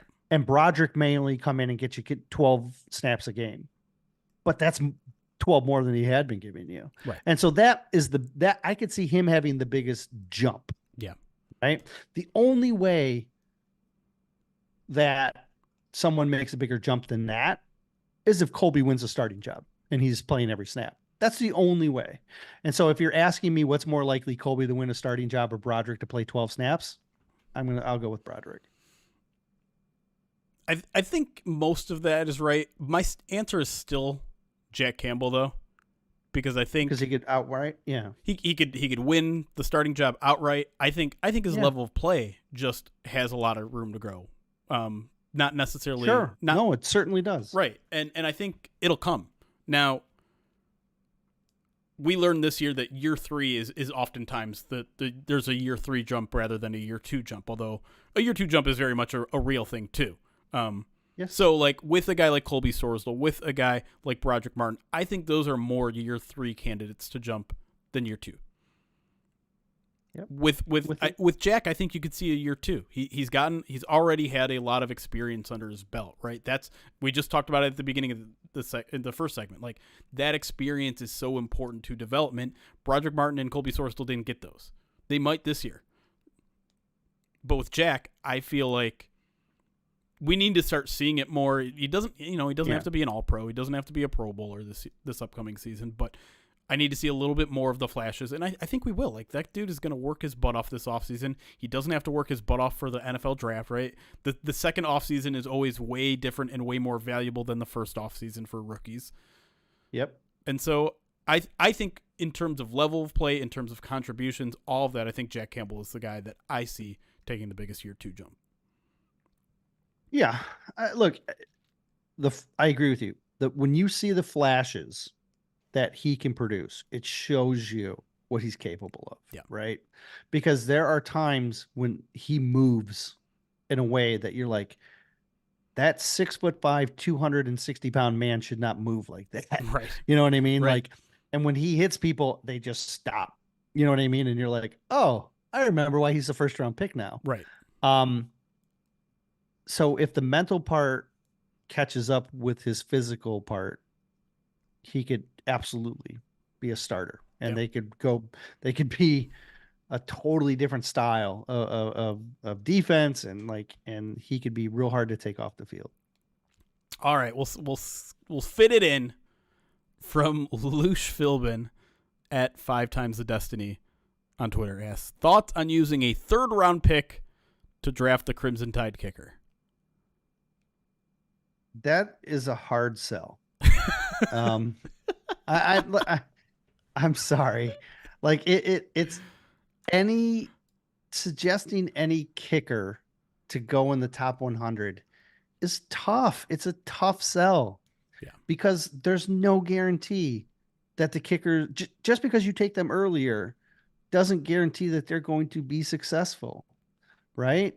Like, I did a mailbag last year, and anyone who's a Pride of Detroit Direct subscriber has already seen me link to it because I talked about it a little bit this week in the mailbag over there. The recent history of drafting kickers is a graveyard.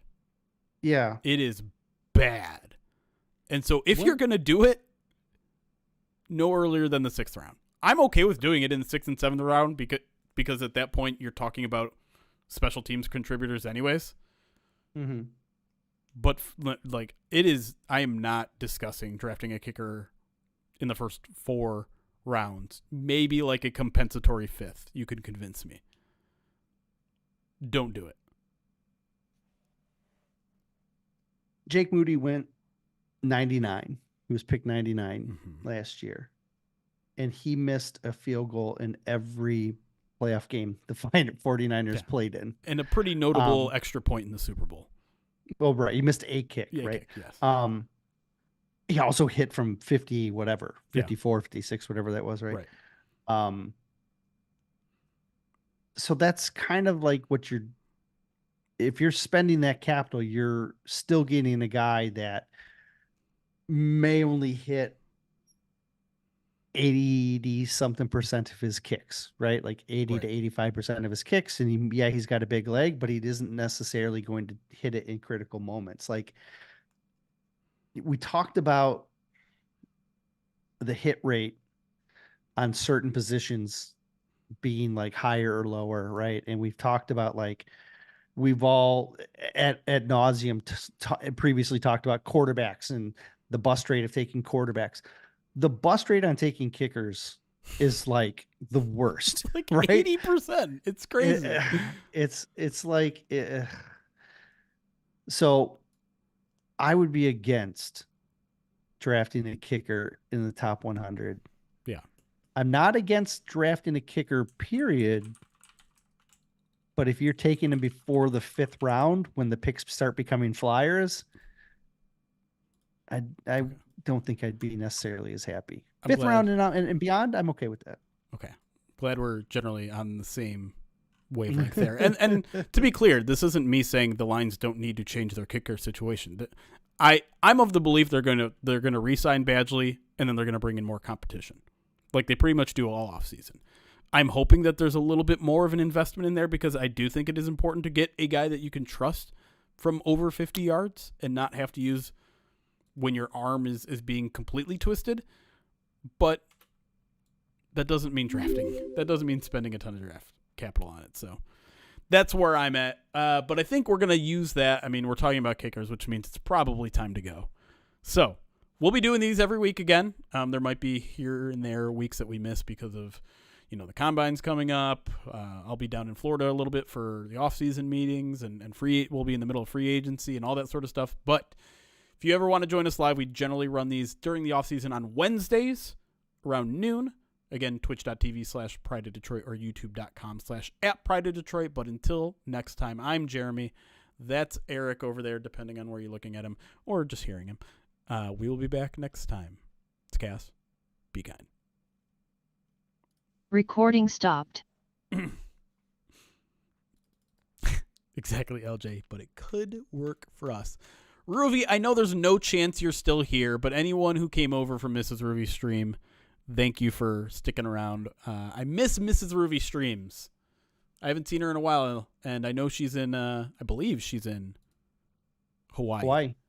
So, she resubbed and said hi from Hawaii, so she's definitely in Hawaii. So I missed a Hawaii stream, which makes me sad because Hawaii by far was the favorite vacation I've ever taken. So I want to go back. You lived in Hawaii. I don't know how many people know that. You can tell by your skin complexion that you lived in Hawaii.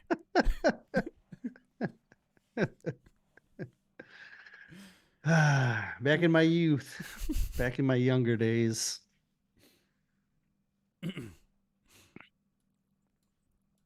Let me get to I'm a couple. feeling, Go ahead. I'm feeling very old today. Why is after the first comment of the day that I woke up, I saw my wife, wished her a happy Valentine's Day. I got my first child up for school, and the very next interaction I had with someone was you sending me a message about why I'm too old. That's not true. You brought up the hypothesis that the phrase that you used, which I had never heard of, was an old person one, and I'm like, yeah, that's probably right. But this, you know what? This is a good test market. Maybe I'm just an idiot. Maybe I don't. Maybe I did grade very poorly on my standardized exams when it came to vocabulary in English. So maybe I just so. Have you guys heard of the phrase genuine article? And let's use it in the exact sentence that you used it in. Because I read it, I'm like, I don't know what you mean here.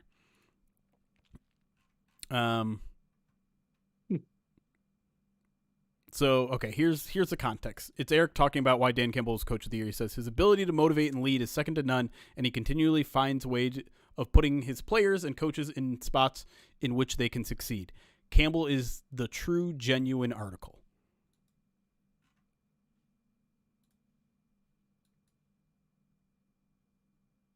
Okay, I'm the idiot, apparently. No, but it's apparently older people like me.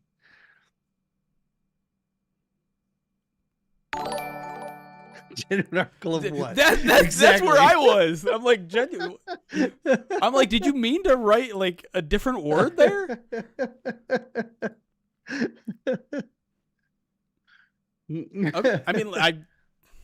I don't know if it's a generational thing. I've never heard of it, but like I could pick it up on context clues. I just It might be. It's just a generational gap.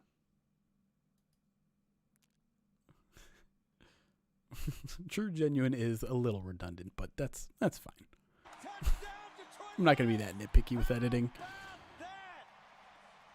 All right. It seems like I'm a little bit more in the minority, or we have Here's the thing, audience. like, which I'm kind of a little bit impressed by on Twitch. Not, like, I'm not trying to say Twitch isn't for old people, and I'm not even trying to call you guys old, but generally, when I think of Twitch audiences, I think of 20s.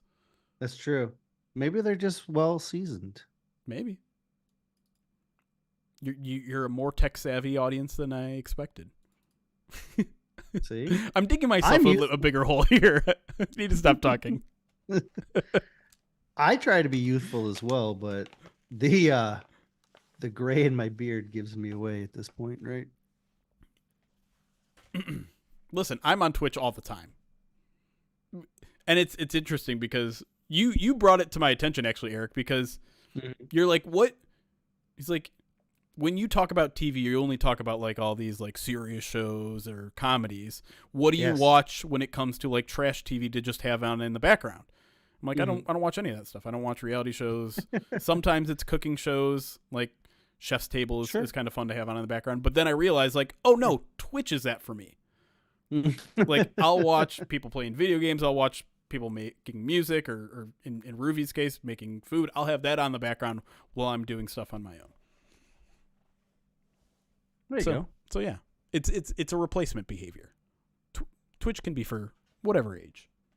Whatever age is appropriate to watch junk TV, you're appropriate to watch Twitch. Not that Twitch is junk TV, but in a lot of ways, it is.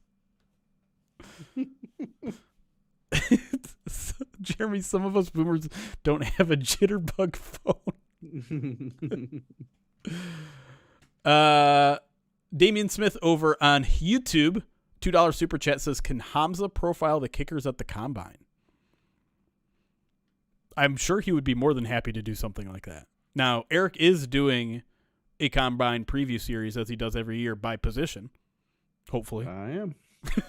I don't have, I don't know if I've scheduled kickers. I was going to say, do you plan on doing kickers? If you're a Pride of Detroit Direct subscriber, I did talk about a little bit about kickers in the draft, which is extremely out of character for me. And I just want you to know how much pain it caused me to even look into that a little bit this early in the offseason. So I'm really sacrificing for the Pride of Detroit Direct subscribers is what I'm saying. Yeah, I didn't schedule one because we don't get to see them. Like the whole premise of the article. I guess that's true. I never really thought about there's no kicker drills other than like they do it. They run the 40. Athletics. Yeah. Yeah. And that's it. So I've never really done one. I did give myself a little bit of a window though, if I feel the desire. I mean, we could also give it to Hamza. Yeah, that'd be fine too. If you can trust him to write an article in your series. There are only 4 kickers and 2 punters, and you don't need to do the punters. So there's only 4 kickers to evaluate. I talked about 3 of them in the mailbag. I'm trying to pull it up. Which ones? Arkansas's Cam Little. Mm-hmm. Alabama's Will Reichard. Also invited. And Stanford's Joshua Carty. Also invited. Harrison Mevis is the other one that's invited. Carty's the fun one for me because he made a 61-yarder in 2022. He was 18 of 18 in 2022, and he also made a 56-yarder this year. He also missed. Isn't he the one who missed at the Senior Bowl with no rush from like 28 as well, or something like that? I have no idea. I didn't. Maybe. I had it on. It but was in the background. It was my version of Twitch in the background. because I don't take kickers that seriously, I had to throw in an extra little nugget about Carty because I wanted to look at his. I wanted to go watch his 61-yard field goal and like see if it looked good and how much he cleared it by. He didn't clear it by much, but the funny thing about it is that kick happened at the end of regulation when they were down 10 points. Like as the clock expired? Yes. There was no reason for it, and it hit the over, which pissed a lot of people off.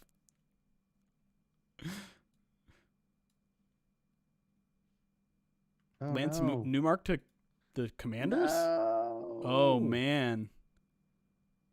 That sucks. Now we can't make fun of the Commanders anymore.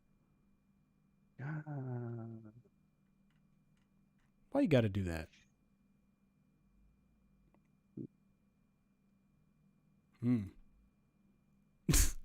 By the way, Ian Rappaport did not do Lance Newmark any favors here. Are we not going to work desktop? Okay, great. You were working earlier. What is this picture of Lance Newmark? There's got to be more than that. He's biting his lips. He's thinking about what safety he likes next. That's not good. That's a bit of a bummer. That's more than a bit. I don't like that at all. He wasn't the one that was getting... Who was the other front office guy who was just getting looks this offseason? The Lions? Oh, you're talking about... Disner. Yeah, but they're on different avenues. Like Disner's more on the cap, salary, right, financials, business side of things. Newmark is like personnel. I would say Scouting. Newmark, to give you an idea of how highly I think of Newmark, I think Newmark was number 3 in the pecking order. I just pulled up his profile. He was here for 26 years.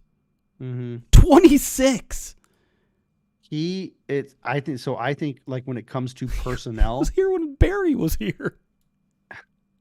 When it comes to personnel, it was Brad, Ray, Agnew, and then Lance. Lance was the next guy.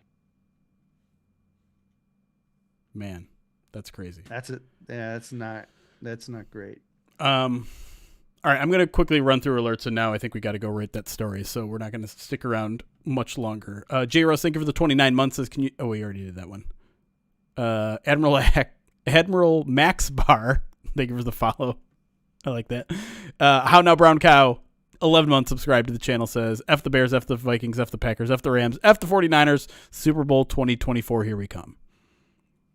Now, I think you technically have to call the next one Super Bowl 2025. Even though it's for the 2024 season. It's dumb. Anyways, we're going to write that story. Not sure the next time we'll be live on Twitch. It might be Monday.